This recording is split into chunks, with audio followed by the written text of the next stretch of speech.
கிறிஸ்துவுக்குள் அன்புக்குரிய சகோதர சகோதரிகளே, இந்த ஒரு விசேஷித்த கூட்டத்திற்கு வந்திருக்கிற ஒவ்வொருவரையும் மறுபடியுமாக கடைசி கால பரலோக தரிசன ஊழியத்தின் சார்பாக வருக வருக என வரவேற்கிறோம். இந்த ஒரு கூடுகைக்கு வந்திருக்கிற ஒவ்வொருவரும் இயேசுவின் குடும்பம் ஜெப மையத்திற்கு ஆசீர்வாதமான இந்த ஒரு கூடுகைக்குள்ளாக கடந்து வரும்படிக்கு தேவனுடைய கிருபையினாலே நாம் அனைவரும் இந்த ஒரு டார்மியாபுரம் பகுதியிலே நாம் கூட்டி சேர்க்கப்பட்டிருக்கிறோம். அந்த வகையில நம்முடைய பிதாவாகிய தேவனிடத்துல நம்முடைய ஆண்டவரும் இரட்சகருமாய் இருக்கிற கிறிஸ்துவின் மூலம் எல்லா துதி சோதரங்களையும் நாம் ஏறெடுத்துக் கொள்வோம். இந்த ஒரு கடைசி கால பரலோக தரிசனத்தினுடைய ஊழியத்தினுடைய சிறப்பு என்ன அப்படின்னு பார்க்கும்போது, விசேஷ விதமாய் பரலோகத்திற்குரிய ஆவிக்குரிய எல்லா விஷயங்களையும் இந்த கடைசி நாட்களுக்கு என்று இருக்கக்கூடிய தரிசனங்களையும் அதில் விசேஷ விதமாக ஆவியின் வரங்கள், கிறிஸ்து பேசின ஓமைகள், தானியேல் தீர்க்க தரிசன புத்தகத்திலிருந்து விசேஷ விதமான விளக்க உரைகள், வெளிப்படுத்தின விசேஷ புத்தகத்திலிருந்து இருக்கக்கூடிய விசேஷ விதமான ஆவிக்குரிய விளக்க உரைகள், ஆசரிப்பு கூடாரத்தினுடைய தேவனுடைய ஆலயத்தினுடைய விளக்க உரைகள், அடையாள பாஷையினுடைய விளக்க உரைகளாக இவ்வாறாக மேலும் மீடியா மற்றும் ஐடி இவைகளுக்கான பயிற்சி வகுப்புகளும், வேத ஞானத்தில் விசுவாசத்திலும் வளரவும், வேதத்தின் மறைந்திருக்கும் ரகசியங்களை அறிந்து கொள்ளவும் இந்த ஒரு கூடுகைக்கு வந்திருக்கிற ஒவ்வொரு சகோதர சகோதரிகளையும் கிறிஸ்துவுக்குள்ளான அன்பின் வாழ்த்துதலோடு வருக வருக என வரவேற்கிறோம். இப்பொழுது இன்னொரு பாடலோடு இந்த ஒரு காரியத்திற்குள்ளாக நாம் தொடர்ந்து இந்த சத்திய விருந்திற்குள் கடந்து செல்லலாம்.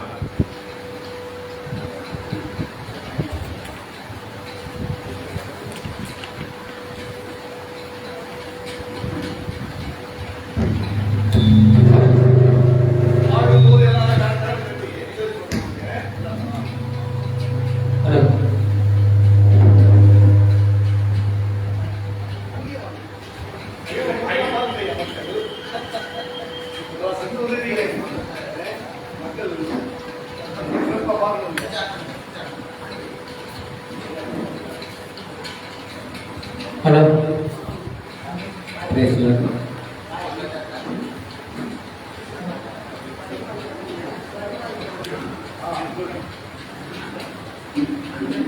வருவாய் தருணம் இதுவே அழைக்கிறாய், வல்ல ஆண்டவர் இயேசு வந்தை. வருவாய் தருணம் இதுவே அழைக்கிறாய், வல்ல ஆண்டவர் இயேசு வந்தை. வானெல்லாம் வீணாலாய் வருத்தத்தோடு கழிப்பது ஏன்? வானெல்லாம் வீணாலாய் வருத்தத்தோடு கழிப்பது ஏன்? வந்தவர் பாதம் சரணடைந்தார், வாழ்த்து உங்கள் கேட்கும் வருவாய் தருணம் இதுவே அழைக்கிறாய், வல்ல ஆண்டவர்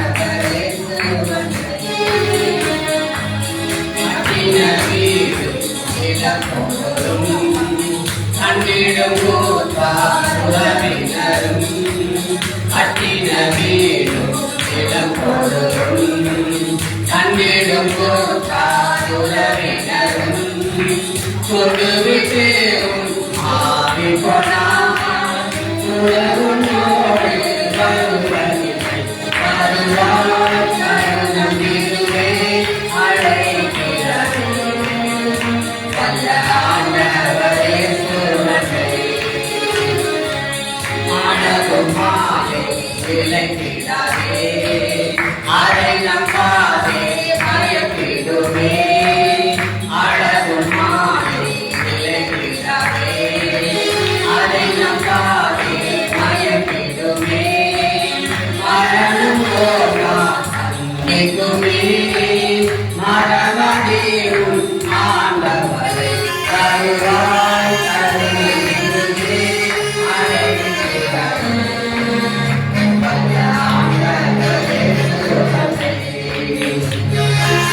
வானத்தின் கீழே கூடினே மாணவரே நாமமல்லா வானத்தின் கீழே கூடினே மாணவரே நாமமல்லா ரட்சகரே அகிலையே ரட்சகரே வருபவரே வருவாய் கருணம் இதுவே அழைக்கிறாரே ஆண்டவரே சுருவனை யாவினையும் மாறாதவும் எழவினையும் தீராதப்பா யாவினையும் மாறாதவும் எழவினையும்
கிறிஸ்துவுக்குள் அன்புக்குரிய சகோதர சகோதரிகளே, இந்த நாளுக்கான வேத ஆராய்ச்சி பாடத்துக்குள்ளாக கடந்து செல்வதற்கு முன்பாக விசேஷ விதமாய் இந்த ஒரு சத்திய பாடத்திற்குள் கடந்து செல்வதற்கு நம்முடைய பிதாவாகிய தேவனிடத்திலே ஜெபம் செய்யும்படி சகோதரர் விஜயகுமார், திருச்சியிலிருந்து வந்திருக்கிற சகோதரர் விஜயகுமார் அவர்களே, ஊழியக்காரர் அவர்களே அன்போடு வரவேற்கிறோம்.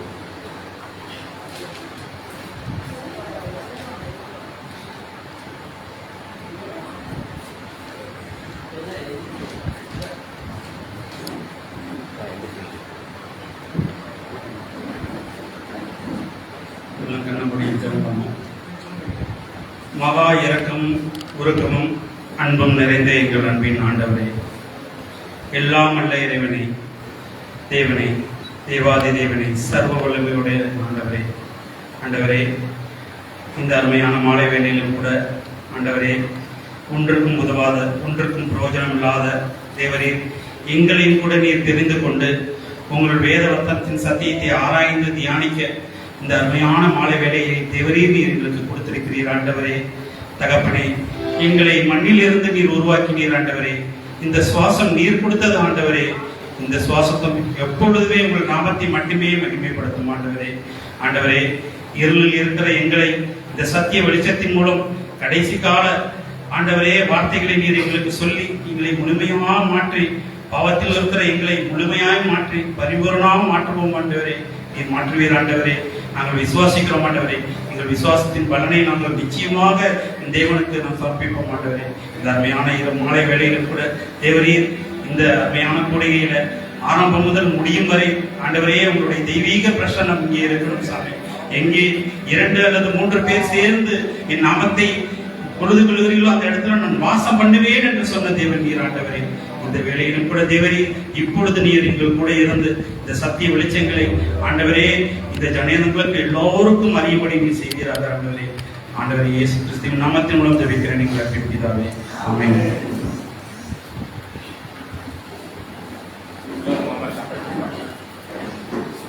அன்புக்குரிய சகோதர சகோதரிகளே, விசேஷ விதமான இந்த ஒரு ஆராய்ச்சி பாடத்துக்குள்ளாக நம்ம இந்த நாள்ல நம்ம கடந்து செல்ல இருக்கிறோம்.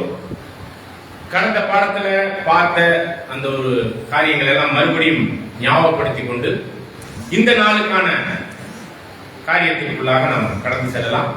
எங்களுடைய ஊழியத்தினுடைய காரியம் கடைசி கால பரலோக தரிசனத்தின்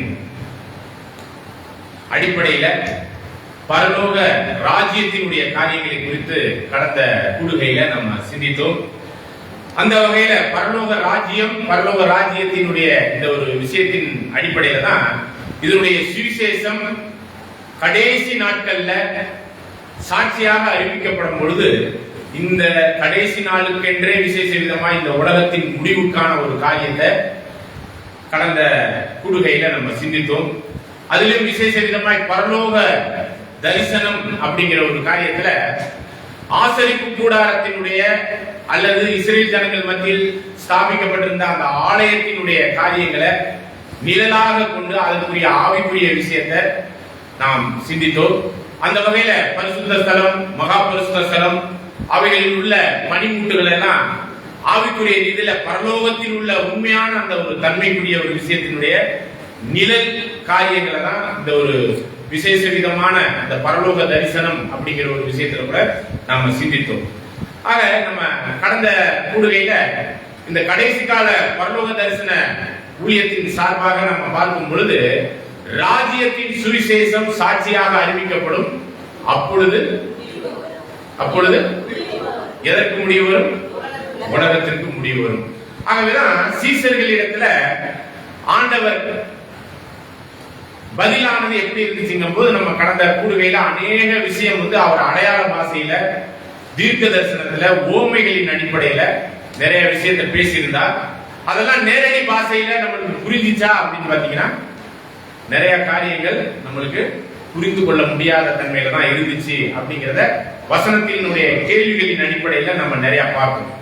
அந்த வகையில தான் நம்ம பைபிள் என்றால் என்ன, பைபிளுக்கு நம்மளுக்கு என்ன சம்பந்தம், பைபிளை எப்படி படிப்பது, பைபிளை எந்த முறையை படித்தால் எளிதான முறையில புரிந்து கொள்ளலாம் அப்படிங்கிற ஒரு விஷயத்துல விசேஷ விதமா ஒரு 7 மெத்தட்ஸ் பைபிள் படிப்பதற்கான ஒரு முகாந்தரத்தை நம்ம சிந்தித்தோம். ஆக்சுவலா இந்த ஒரு பைபிள் நம்ம வாழ்க்கையில மற்றும் இந்த உலகத்தாரனுடைய வாழ்க்கையில மற்ற மதத்தாரனுடைய வாழ்க்கையில கூட நிறைய விசேஷ காரியங்களை செய்து முடித்திருக்கு.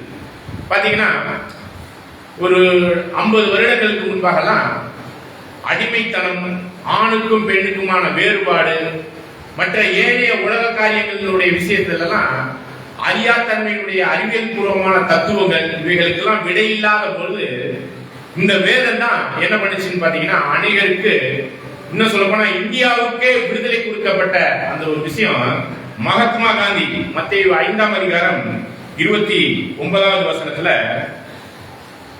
தீமைக்கு எதிர்த்து நிற்க வேண்டாம், ஒருவன் உன்னை வலது கண்ணத்தில் அறைந்தால் அவனுக்கு மறுகண்ணத்தை திருப்பி காட்டுங்கிற அந்த தத்துவத்தை நம்முடைய நாட்டினுடைய மகாத்மா காந்தி அதை புரிந்து கொண்டு இத சத்தியாகிரகம் அப்படிங்கிற ஒரு விஷயத்துல ரத்தம் இன்றி கத்தியின்றி ரத்தமின்றி என்னங்க ஒரு போராட்டமான ஒரு சிந்தனையை கொண்டாந்ததே அவருக்குள்ளாக இந்த பைபிள். இன்னும் சொல்ல போனா நெல்சன் மண்டேலா உலகளாவிய அளவுல அநேக நாடுகள் வெள்ளக்காரங்க மத்தியில அடிமைத்தனத்தில் இருந்துச்சு. இதற்கெல்லாம் விடுதலை கொடுத்தது என்னன்னு பாத்தீங்கன்னா இந்த பைபிள் தான். சரிங்களா? ஆனா இந்த பைபிளை பொறுத்த மட்டும் ஒரு குறிப்பிட்ட காலங்களுக்கு முன்னாடி யாருடைய கையிலுமே இல்லாம கூட இருந்துச்சு. இருண்ட காலம் அப்படின்னு கூட சொல்லப்படுது. இன்னைக்கு பாத்தீங்கன்னா பைபிள் எல்லாருடைய கையிலையும் இருக்கக்கூடிய ஒரு சூழ்நிலை. சரிங்களா? அதாவது மத ரீதியாக இல்லாம எல்லா மதத்தாருமே இதை வைத்திருக்கிற ஒரு விஷயத்தை நம்ம பார்க்கிறோம். சரிங்களா? அப்ப இதனுடைய பைபிளுடைய விஷயம் வரலாற்று பூர்வமான அநேக காரியங்களையும் நம்மளுக்கு சொல்லுது. நடந்தது, நடக்க போறது, நடந்து முடிஞ்சது, தீர்க்க தரிசனங்களின் அடிப்படையிலும் அநேக விசேஷித்த காரியங்கள் எல்லாம் இந்த வேதம் நம்மளுக்கு தெளிவான முறையில சொல்லுது. இதை எவ்வளவு அழிக்கணும்னு நினைச்சாங்களோ அவ்வளவுக்கு இது என்ன ஆயிடுச்சுன்னு பாத்தீங்கன்னா மிக மகத்துவமான வளர்ச்சிக்குள்ள போனுச்சு. உலகத்திலே அதிகப்படியான மொழிகளில் மொழிபெயர்க்கப்பட்டதும் இந்த ஒரு பைபிள் தான். அதிக பேருடைய கையில இருப்பதும் இந்த ஒரு பைபிள் தான். இப்படிப்பட்ட பைபிள் நம்ம கையில இருக்குது. இதை நம்ம தெளிவான முறையில புரிந்து அறிந்து கொண்டு நம்முடைய விஷயத்துல நம்ம கையாளுறோமா அப்படின்னு பாத்தீங்கன்னா கடந்த கூறுகையிலே நம்ம பார்க்கும்போது அநேக விஷயம் நமக்கு புரிந்திருக்கவில்லை. ஏறக்குறைய உலகத்துல 300 கோடி பேர் கையில இந்த பைபிள் இருக்கு. சரிங்களா? அப்ப இதை எழுதினவங்க எப்படிப்பட்டவங்களா இருந்திருக்கிறாங்க அப்படின்னு பாத்தீங்கன்னா 40 பேர் எழுதியிருக்கிறாங்க இந்த பைபிள.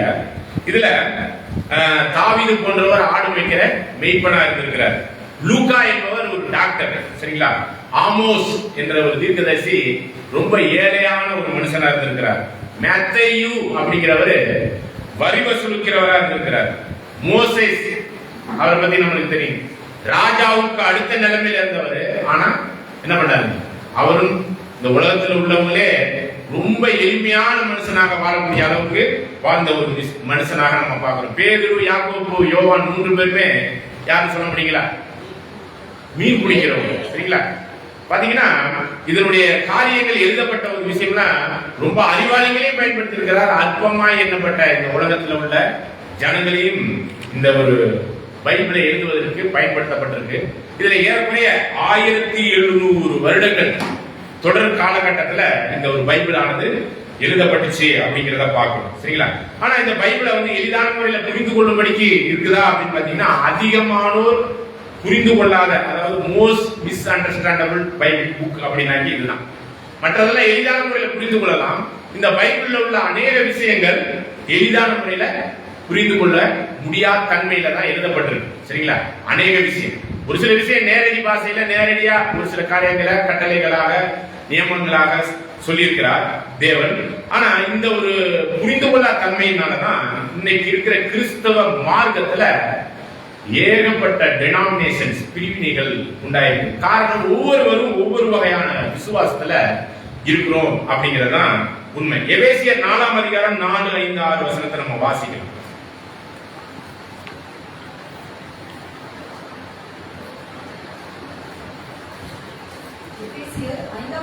நாலாம் அதிகாரம் 4, 5, 6 பேஜ் நம்பர் சொல்லிட்டு படி. எபேசியர் 5ஆம் அதிகாரம் 4ஆம் அதிகாரம் 4, 5, 6 4ஆம் அதிகாரம் 4, 5, 6 வசனங்கள். 266வது பக்கம்.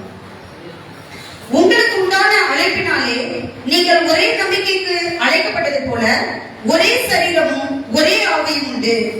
ஒரே கர்த்தரும் ஒரே விசுவாசமும் ஒரே ஞானஸ்தானமும் எல்லோருக்கும் ஒரே தேவனும் பிதாவும் உண்டு. அவர் எல்லார் மேலும் எல்லாரோடும் உங்கள் எல்லாருக்குள்ளும் இருக்கிறவர்.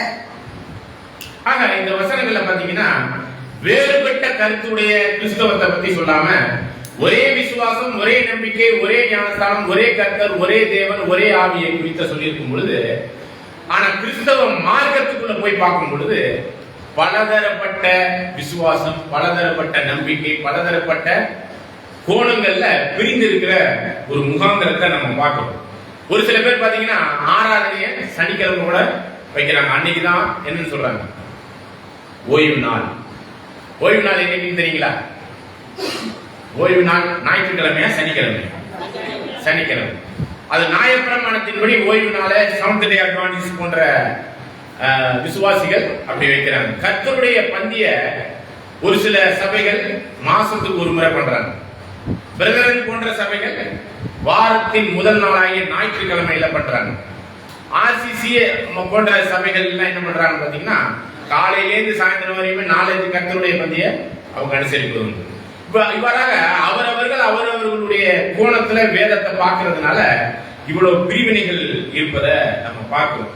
இன்னும் கூட இந்த ஞானஸ்தானம் அப்படிங்கிற ஒரு விஷயம் யாருடைய நாமத்தினாலே எடுக்கப்படணும் அப்படின்னு பார்க்கும் பொழுது மத்தேயு 28:19-18 வசனங்கள்ல வாசிக்கும் போது பிதா குமாரன் பரிசுத்தாவின் நாமத்தினால ஞானஸ்நானம் கொடுக்கும்படி ஆண்டவர் கட்டளையிட்டு இருக்கிறார். ஆனா அப்போஸ்தலர் பணியில பாத்தீங்கன்னா கர்த்தராகிய இயேசு கிறிஸ்துவின் நாமத்தினால மட்டும்தான் அவங்க என்ன பண்ணியிருக்கிறாங்க.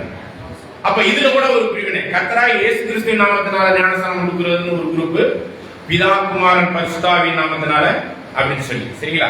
இப்ப பாருங்க, இதுல கூட இதுல கேள்விகள் எழுப்புறோங்கிறதுனால நீங்க என்ன பண்ண எழுப்படாதான் போன பாடத்துல இப்படியே எழுப்புனா நம்ம இந்த வாட்டி அதிகமா எழுப்புறது இல்லை.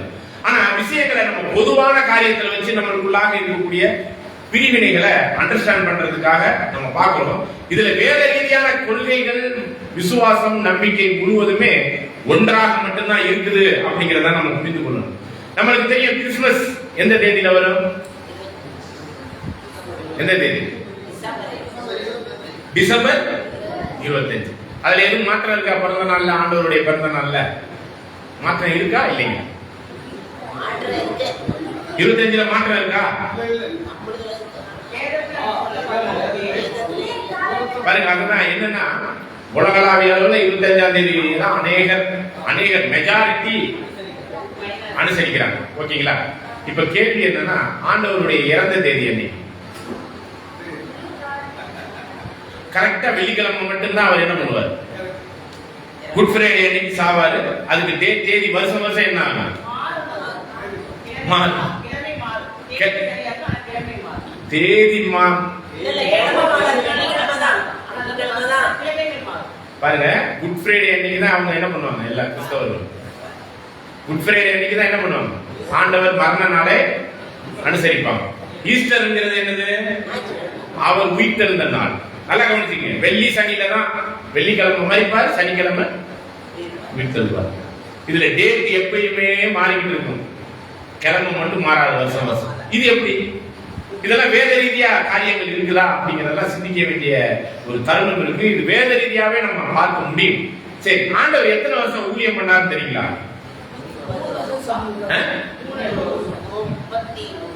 30 அவங்க சொல்லட்டும். 3.5 வருடம் ஊழியம் பண்ணார். 30 வயசுல ஊழியத்தை ஸ்டார்ட் பண்ணார்.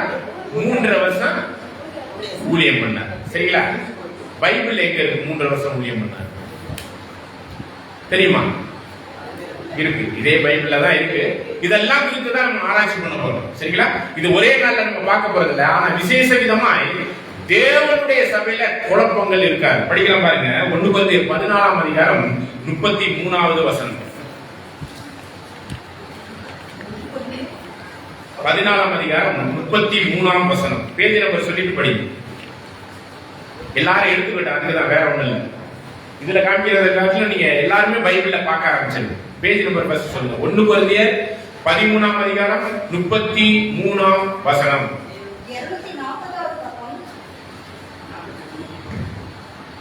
14ஆம் அதிகாரம் 33ஆம் வசனம். 1 கொரிந்தியர் 14:33. 241வது பக்கம். தேவன் கலகத்துக்கு தேவனாயிராமல் சமாதானத்திற்கு தேவனாயிருக்கிறார். பரிசுத்தவான்களுடைய சபைகள் எல்லாவற்றிலேயும் அப்படியே இருக்கிறது. பாருங்க, பரிசுத்தவான்களுடைய சபையிலலாம் எந்த பிரச்சனையும் இல்லையா, கலகம் இல்ல, குழப்பம் இல்ல, ஒரே விசுவாசம், ஒரே நம்பிக்கையோட இருக்கலாம். அதெல்லாம் சொல்லும்போது தேவன் கலகத்துக்கு, குழப்பத்திற்கு, ஆங்கிலத்தில் பார்த்தீங்கன்னா God is not of confusion அப்படின்னு சொல்லப்படுது. குழப்பத்திற்கு தேவன் அல்ல. என்ன சொல்லப்படுது? சமாதானம். சமாதானம் இருக்கா கிறிஸ்தவத்துக்குள்ள? ஒரு சபை இன்னொரு சபையோட வழியில போகும்போது கூட ஸ்தோத்திரம் சொல்றதுக்கு யார்கிட்ட பர்மிஷன் வாங்க வேண்டியிருக்கு பாருங்க, இல்லைங்களா? பேசக்கூடாது, இல்லைங்களா? இப்படிலாம் கட்டளைகள் எல்லாம் கிடைக்குது, எங்க பரத்துல இருந்தா கிடைக்குது. அப்ப இதெல்லாம் பாத்தீங்கன்னா, இதெல்லாம் தான் என்னன்னு பாத்தீங்கன்னா மாறுபாடு, குழப்பம், பிரிவினை, இதெல்லாம் இருக்கிறத நம்ம பார்க்கணும். முதல்ல கிறிஸ்தவன் அப்படின்னு நம்மள சொல்லிக்கிறோம். எந்த பிரிவினையா வேணாலும் இருக்கட்டுங்க, கிறிஸ்தவன் அப்படின்னு சொல்றோம், கிறிஸ்தவர்கள் அப்படின்னு சொல்றோம். கிறிஸ்து அப்படின்னா என்ன அர்த்தம் தெரியுங்களா? கிறிஸ்து, கிறிஸ்துவை சார்ந்தவர்கள் கிறிஸ்தவர்கள். நம்முடைய ஆண்டவருடைய பேர் என்ன? இயேசு கிறிஸ்து. ஓகே, இயேசு கிறிஸ்து. ஓகே. இப்ப அவருடைய தாயும் தகப்பனும் யோசேப்பும் மரியாதை என்ன பேர் வச்சாங்க? இயேசு.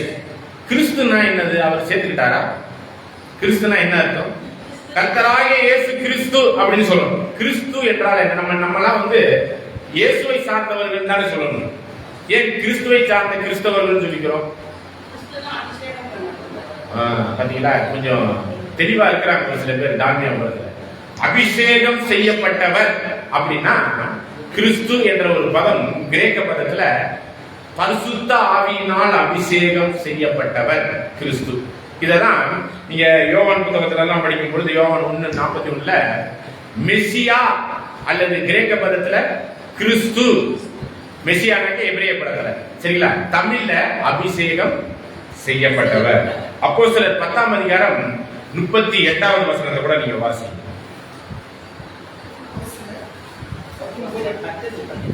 பேஜ் நம்பர் எடுத்தவங்க டக்குன்னு சொல்லிடுங்க, யார் எடுத்தாலும். அப்போஸ்தலர் நடவடிக்கைகள் 10ஆம் அதிகாரம் 38வது வசனம், 177வது பக்கம். நசரேயனாகிய இயேசுவை தேவன் பரிசுத்த ஆவியினாலும் வல்லமையினாலும் அபிஷேகம் பண்ணினார். தேவன் அவரோடு கூட இருந்தபடியினால் அவர் நன்மை செய்கிறவராகவும் பிசாசின் வல்லமையில் அகப்பட்ட யாவரையும் குணமாக்குகிறவராகவும் சுற்றித் திரிந்தார். பாத்தீங்களா, அப்ப பிதாவாகிய தேவனால் பரிசுத்த ஆவியினால 30 வயசுல யோர்தான் நதியில வந்து அங்க ஞானஸ்தானம் எடுக்கும்போது அங்க என்ன வந்து இறங்குச்சு? அவருக்கு பரிசுத்த ஆவியானவர் இறங்கினாரு இல்லையா? அதுதான் பிதாவாகிய தேவனால் அபிஷேகம் செய்யப்பட்டவர். அப்படிப்பட்ட அபிஷேகம் செய்யப்பட்டவரை சார்ந்தவர்கள் யாரு? யாரு? நாமளும் பரிசுத்த ஆவியினால் அபிஷேகம் செய்யப்பட்டிருக்கிற இந்த முகாந்திரத்துலதான் நம்மளை நாம் என்னன்னு சொல்றோம்? கிறிஸ்தவர்கள். முதல் இந்த உலகத்துல யார கிறிஸ்தவன்னு சொன்னாங்க தெரியுங்களா? அப்போஸ்தலர் 11ஆம் அதிகாரம் 26வது வசனத்துல அவர்கள் 1 வருஷ காலமாய் சபையோடு கூடியிருந்து அநேக ஜனங்களுக்கு உபதேசம் பண்ணினார். முதல் அந்தியோக்கியாவிலே சீசர்களுக்கு கிறிஸ்தவர்கள் என்ற பெயர். சரிங்களா? இன்னும் சொல்ல போனா விசுவாசிகளுக்கு சொல்லல, விசுவாசிகளுக்கும் சீசர்களுக்கும் அப்படிங்கும் போது நிச்சயமாகவே வித்தியாசம் இருக்கு. விசுவாசிகள்னா ஆண்டவர் சொன்ன வார்த்தைகளை ஏற்றுக்கொண்டு விசுவாசிக்கிறவங்க.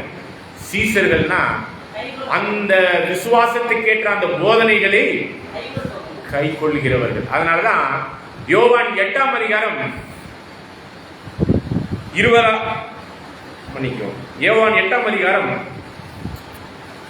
30வது வசனத்தை வாசி.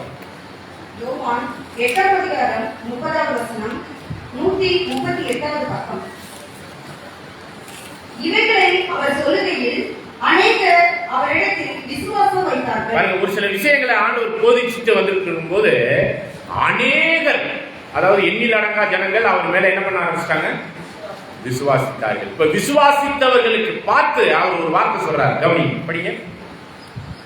இயேசு தம்மை விசுவாசித்த யூதர்களை நோக்கி, நீங்கள் என் உபதேசத்தில் நிலைத்திருந்தால் மெய்யாகவே என் சீசராய் இருப்பீர்கள். அப்ப அவருடைய உபதேசமாகிய அந்த விசுவாசத்துக்கேற்ற அந்த கிரியைகளை செய்யறவங்க மட்டும்தான் மெய் சீசர்கள். கவனிக்கணும். ஒருவேளை அவருடைய உபதேசத்துல நிக்கலன்னா அவங்க எல்லாம் யாரு? விசுவாசிகள் இல்லைன்னா பொய் சீசர்கள். அவர் சொன்னபடி நடக்காதவங்க யாரு? சீசர்கள் இல்ல, பொய் சொல்றேன்னு சொல்லிட்டு ஒண்ணு கூட செய்யாத இந்த இஸ்ரேல் ஜனங்கள் போல. சரிங்களா? இஸ்ரேல் ஜனங்கள் என்னங்க சொல்றதெல்லாம் செய்யறேன்னு சொல்லுவாங்க. வணங்கா கழுத்துள்ளவர்களை அவருக்கு ஆப்போசிட்டா மட்டும்தான் என்ன பண்ணுவாங்க? செயல்படுவாங்க. ஆகவேதான் இந்த விசுவாசிகளுக்கு சீசர்களுக்கான காரியத்துல இன்னும் அடுத்த வசனத்தையும் நம்ம படிக்கலாம் பாருங்க. இப்படி தங்களை சீசத்துவத்துக்கு ஒப்பு கொடுக்கிற ஜனங்களுக்கு ஒரு விஷயம் கிடைக்கும். அது என்னன்னு பாருங்க. சத்தியத்தையும் அறிவீர்கள், சத்தியம் உங்களை விடுதலையாக்கும் என்றார்.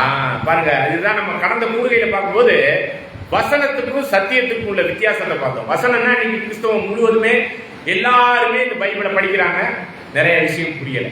ஆனா அந்த புரியாத விஷயம்லாம் புரியுதுன்னா அந்த புரிந்து கொண்ட அந்த காரியம் தான் என்னன்னு பாத்தீங்கன்னா அந்த வசனத்தில் உள்ள சத்தியம். சரிங்களா? இதெல்லாம் 2 தீமோத்தி 2ஆம் அதிகாரம் 15வது வசனத்துல படிங்க. நீங்க தேவனுக்கு முன்பாக ஒரு உத்தமமான ஒரு ஊழியக்காரர்களா இருக்கணும்னா வேத வாக்கியங்களை நிதானமாய் பகுத்து போதிக்கப்பட்டிருக்கணும். அதற்கு பேர் என்னன்னு பாத்தீங்கன்னா சத்திய வசனம். படிக்கலாம் பாருங்க. 2 தீமோத்தி 2ஆம் அதிகாரம் 15வது வசனம். 2 தீமோத்தேயு 2ஆம் அதிகாரம் 15வது வசனம், 292வது பக்கம். நீ வெட்கப்படாத ஊழியக்காரனாயும் சத்திய வசனத்தை நிதானமாய் பகுத்து போதிக்கிறவனாயும் உன்னை தேவனுக்கு முன்பாக உத்தமனாக நிற்கும்படி ஜாக்கிரதையாக இரு. பாத்தீங்களா? அப்ப வேத சத்திய வசனத்தை நல்ல கவனிங்க. வசனம்னு சொல்லிடல இல்லைங்களா? என்ன சொல்லப்பட்டிருக்கு? சத்திய வசனத்தை நிதானமாக பகுத்து. அதுதான் நம்ம கடந்த கூடுகையில நிறைய கேள்விகள் கேட்டோம். அதுக்கு நம்ம ஆண்டவர்கிட்ட போய் கேட்கும் பொழுது ஆண்டவர் என்ன சொல்லிட்டார்? சிக்குண்டு பிடிபட்டு நொறுக்குற மாதிரி தான் நான் எழுதி வச்சிருக்கிறேன், எதுவுமே புரியுற மாதிரி எழுதி வைக்கல. அப்படின்னா அதை புரிஞ்சு கொள்ளணுமே நாங்க அப்படின்னு சொல்லி கேட்கும் பொழுதுதான் அவர் சொல்லிட்டார், அவைகள் இங்கே கொஞ்சமும் அங்கே கொஞ்சமா இருக்கு. ஏசாயா 28:13 நம்ம படிச்சோம். கர்த்தருடைய வார்த்தை சிக்குண்டு பிடிபட்டு நொறுங்கும்படிக்கும் பின்னிட்டு விழும்படிக்கும் கர்த்தருடைய வார்த்தை இங்கே கொஞ்சமும் அங்கே கொஞ்சமா இருக்கு. அப்படிங்கும் போது அப்ப என்ன இங்கே கொஞ்சம் அங்கே கொஞ்சமா இருக்கு அப்படின்னு பார்க்கும்போதுதான் ஒரு கேள்வி கேட்டோம்னா அதற்கான பதில் அதே வசனத்துக்கு பக்கத்திலே இருக்கிறது இல்ல, அநேக புத்தகங்கள் தாண்டி. அது பழைய ஏற்பாட்டில் ஒரு கேள்வி கேட்டோம்னா புதிய ஏற்பாட்டில் பதில் இருக்கு. புதிய ஏற்பாட்டில் ஒரு கேள்வி கேட்டோம்னா நம்ம கூட கடந்த கூடுகையில பார்த்தோம், 7 தலை 10 கொம்புள்ள மிருகம் அப்படின்னு சொல்லிட்டு வெளிப்படுத்தல் 12, 1, 2, 3, 4 வசனத்துல வாசிக்கும் போது அந்த 7 தலை 10 கொம்புள்ள மிருகம் எதுன்னு பார்த்தோம். நம்ம தானியேல் 7, 23, 24, 25 வசனங்கள்ல அது ஒரு ராஜ்யம். 10 கொம்புனா அது என்னன்னு பார்த்தோம். அந்த ராஜ்யத்தில் வரக்கூடிய ராஜாக்கள். இவ்வாறாதான் இந்த கேள்விக்கான பதில வேத வாக்கியங்களை என்ன பண்ண வேண்டியிருக்கு? நம்ம ஆராய்ச்சி பண்ணணும். யோவான் 5:39 படி வேத வாக்கியங்களை ஆராய்ந்து பாருங்கள், அவைகளால் உங்களுக்கு நித்திய ஜீவன் உண்டு, அவைகள் கிறிஸ்துவை குறித்து சாட்சி கொடுக்கிறவைகளா இருக்குது அப்படிங்கிறத கூட சிந்திச்சோம். எப்படி ஆராய்ச்சி பண்ணணும் அப்படிங்கும் போதுதான் ஏசாயா 34 16வது வசனத்தை நம்ம வாசிச்சோம். ரொம்ப முக்கியமான ஒரு வசனம்.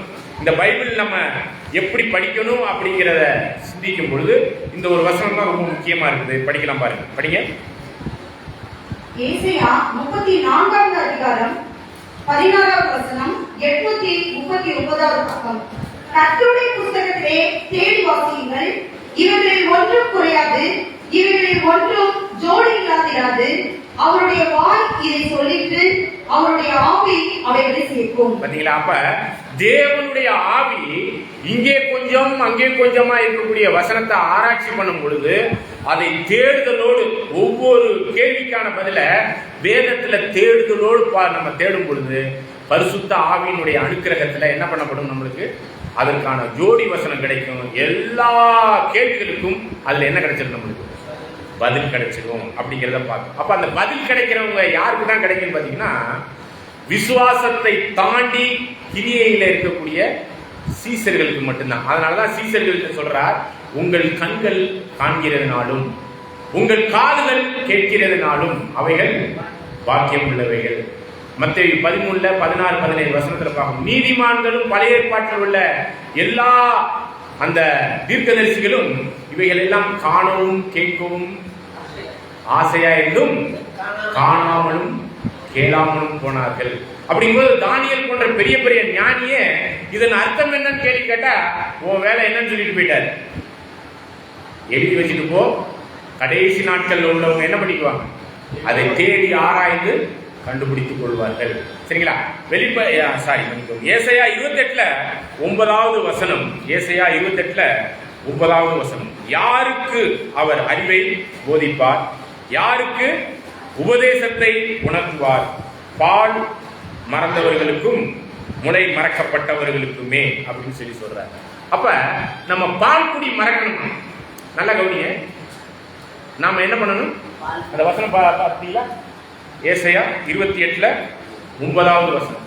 ஏசாயா 28 9வது வசனம். யாருக்கு அவர் அறிவை போதிப்பார், யாருக்கு உபதேசத்தை உணர்த்துவார்? பால் மறந்தவர்களுக்கு அப்படி சொல்றாரு. அப்ப பால் மறக்கிறதுனா என்ன? நம்ம இயற்கையா நம்மளுடைய மாமிச ரீதியா பால் மறக்கிறதுனா என்ன? அது எத்தனை வயசு வரைக்கும் பால் குடிச்சுக்கிட்டு இருக்கும் பிள்ளைங்க பிறந்ததுல இருந்து? எத்தனை வருஷம்? 2.5 வயசு வரை இல்லைங்களா? அப்ப பால் குடி மறக்கிறதுனா என்ன அர்த்தம் புரிச்சுக்குங்க. இததான் நாமெல்லாம் என்ன நிலைமையில இருக்கிறோம் அப்படிங்கிறத எபிரேயர் 5ஆம் அதிகாரத்துல 12வது வசனத்துல சொல்றார். நாம் பால் குடிக்கிறவங்களா இல்ல வளர்ந்தவங்களா அப்படிங்கிறத இங்க தெளிவா சொல்றார். படிக்கலாம் பாருங்க. எபிரேயர் 5ஆம் அதிகாரம் 12-13 வசனங்கள். 5ஆம் அதிகாரம் 12-13 வசனங்கள். 301வது பக்கம். காலத்தை பார்த்தால் போதகராய் இருக்க வேண்டிய உங்களுக்கு தேவனுடைய வாக்கியங்களின் மூல உபதேசங்களை மறுபடியும் உபதேசிக்க வேண்டியதாக இருக்கிறது. பாருங்க, மூல உபதேசம், அடிப்படை சத்தியம் சொல்லலாம், மூல சத்தியம் அப்படின்னு சொல்லலாம், இல்ல அஸ்திவார போதனைன்னு சொல்லலாம். சரிங்களா? மூல உபதேசத்தை மறுபடியும் உங்களுக்கு போதிக்கணும். ஏன் அப்படின்னா என்னன்னு சொல்றாரு பாருங்க. அப்படி தொடர்ந்து படிங்க. நீங்கள் பலமான ஆகாரத்தை அல்ல பாலை உண்ணத்தக்கவர்கள் ஆனீர்கள். அப்ப ஆவிக்குரிய வளர்ச்சியில நாம் பால் குடிக்கிற நிலைமையில இருக்கிறோமா? அப்ப மூல உபதேசத்துல நம்ம தெளிவா இருக்கணும் அப்படிங்கறத இங்க சொல்லப்படுது. மூல உபதேசம் நம்மளுக்கு தெளிவில்லைன்னா நாம என்ன நிலைமையில தான் இருக்கிறோம்? பால் குடிக்கிற நிலைமையில இருக்கிறோம். இப்ப பால் குடிக்கிறவங்களுடைய நிலைமை கிறிஸ்தவ மார்க்கத்துல எப்படி இருக்குன்னு அடுத்த வசனத்தை படிக்கலாம் பாருங்க. பாலுடையவன் குழந்தையாய் இருக்கிறபடினாலே நீதியின் வசனத்தில் பழக்கம் இல்லாதவனாய் இருக்கிறான். பாருங்க, நீதி உள்ள வசனத்துல பழக்கம் இல்லாதவர்கள் பால் குடிக்கிறவங்க. அப்ப பழக்கம் உண்டாயிடுச்சுன்னா நீதி உள்ள வசனத்தில் பழக்கம் அப்படின்னா நீங்க பழக்கம்னா பிராக்டிஸ், பழக்க வழக்கம்னு சொல்லுவோம் இல்லையா? ஒரு விஷயத்தை அநேக முறை பழக பழகதான் அது என்ன ஆகும்? சரிங்களா? நம்முடைய வாழ்க்கையினுடைய மாற்ற முடியாத ஒரு செயல்பாடாக இருக்கும். அதுதான் பழக்கம், பிராக்டிஸ் அப்படின்னு சொல்லப்படுது. இப்போ சைக்கிள் ஓட்டுறோம், பைக் ஓட்டுறோம், எத்தனை வாட்டி சைக்கிள்ல ஓட்டும் போது விழுந்துருக்கிறோம்? அதுக்காக விட்டுட்டோமா? அதுக்காக விட்டுட்டோமா? அப்ப பல முறை அதை என்ன பண்ணிருக்கிறோம்? பழக பழகதான். இப்போ குழந்தை, பிறந்த குழந்தை அப்படி என்ன பண்ணும்? முதல்ல பிறண்டு மிளகா விழுவோம் இல்லையா? அப்புறம் திரும்பி இப்படி இருக்கும், அப்புறம் தவறும், அப்புறம் 4 காலில் 2 கால் 2 கையில நடக்கும். அதுக்கப்புறம் என்ன பண்ணும்? உட்காரும், அதுக்கப்புறம் நிக்கும், அதுக்கப்புறம் நடக்கும். அப்ப நடக்க ஆரம்பிச்ச பிறகு திரும்ப அதே 4 காலில் நடக்குமா? 4 காலில் நடக்குமான்னு கேட்கிறேன். அப்ப நம்ம பால் குடிக்கிறவர்களா இருக்கிறோம்னா இந்த வசனம் என்ன சொல்லிடுச்சு அப்படின்னு பாத்தீங்கன்னா படிங்க. எபிரேயர் 5ஆம் அதிகாரம் 13வது வசனம். பால் குடிக்கிறவன் நீதியுள்ள வசனத்துல பழக்கம் இல்லை அப்படின்னா என்ன? இல்ல பழக்கம் இல்லை, நீதி வசனத்துல பழக்கம் இல்லைன்னா என்ன அர்த்தம்? எதுல பழகலைன்னு சொல்றாங்க? வசனத்தை ஒழுங்காவே படிக்கல, வசனத்தை அதிக முறை படிக்கல. அப்படி படிக்காதவங்க எல்லாம் வேத ரீதியா அவர்கள்லாம் என்னன்னு பாக்குறோம்? குழந்தைகள், வளரல. தொடர்ந்து வாசிக்கலாம் பாருங்க, தொடர்ந்து வாசிங்க. பலமான ஆகாரமானது நன்மை தீமை இன்னதென்று பயிற்சியினால் பகுத்தறியத்தக்கதாக முயற்சி செய்யும் ஞானோதயங்களை உடையவர்களாக இருக்க பூரண வயதுள்ளவர்களுக்கே தகும். அப்ப வயசுனா வெல்ல முடியும் உள்ளவங்களுக்கே தகுமா? அப்படி அல்ல. பைபிள் தெளிவா படிச்சு படிச்சு பழகின பிறகு எது நல்லது கெட்டதுங்கிற தேவ ஆவியினால நம்மளுக்கு வழி நடத்தப்படும். அப்படிப்பட்ட ஒரு ஞானேந்திரியங்களை உடைய ஆவிக்குரிய முதிர் வயதை பத்தி இங்க சொல்லப்படுது. வயசான வெள்ளை முடியை பத்தி எல்லாம் இங்க பேசல. சரிங்களா? அப்ப இந்த ஒரு பால் குடிக்கிற நிலைமையில இருக்கிற நம்ம என்ன மாதிரியான ஆவியில இருக்கிறோம், என்ன மாதிரியான செயல்பாட்டில் இருக்கிறோம் அப்படின்னு பாத்தீங்கன்னா 1 கொரிந்தியர் 3ஆம் அதிகாரம் 1 முதல் 4 வசனத்தை நம்ம வாசிக்கிறோம். 1 கொரிந்தியர் 3ஆம் அதிகாரம் 1 - 4 வசனங்கள். 228வது வசனம். அதிகாரம். மேலும் சகோதரரே, நான் உங்களை ஆவிக்குரியவர்கள் என்று எண்ணி உங்களுடனே பேசக்கூடாமல் மாம்சத்துக்குரியவர்கள் என்றும் கிறிஸ்துவுக்குள் குழந்தைகள் என்றும் எண்ணி பேச வேண்டியதா இருக்கிறது. நீங்கள் பலனில்லாதவர்களானதால் உங்களுக்கு போதனை கொடாமல் பாலை குடிக்க கொடுத்தேன். இன்னமும் நீங்கள் மாம்சத்துக்குரியவர்களாய் இருக்கிறபடியால் இப்பொழுதும் உங்களுக்கு பலன் இல்லை. பாத்தீங்களா? அப்ப இதுதான் 4 வரை படிச்சிருக்கு. பொறாமையும் வாக்குவாதமும் பேரங்களும் உங்களுக்குள் இருக்கிறபடியால் நீங்கள் மாம்சத்துக்குரியவர்களாய் இருந்து மனுஷமாய் நடக்கிறீர்கள் அல்லவா?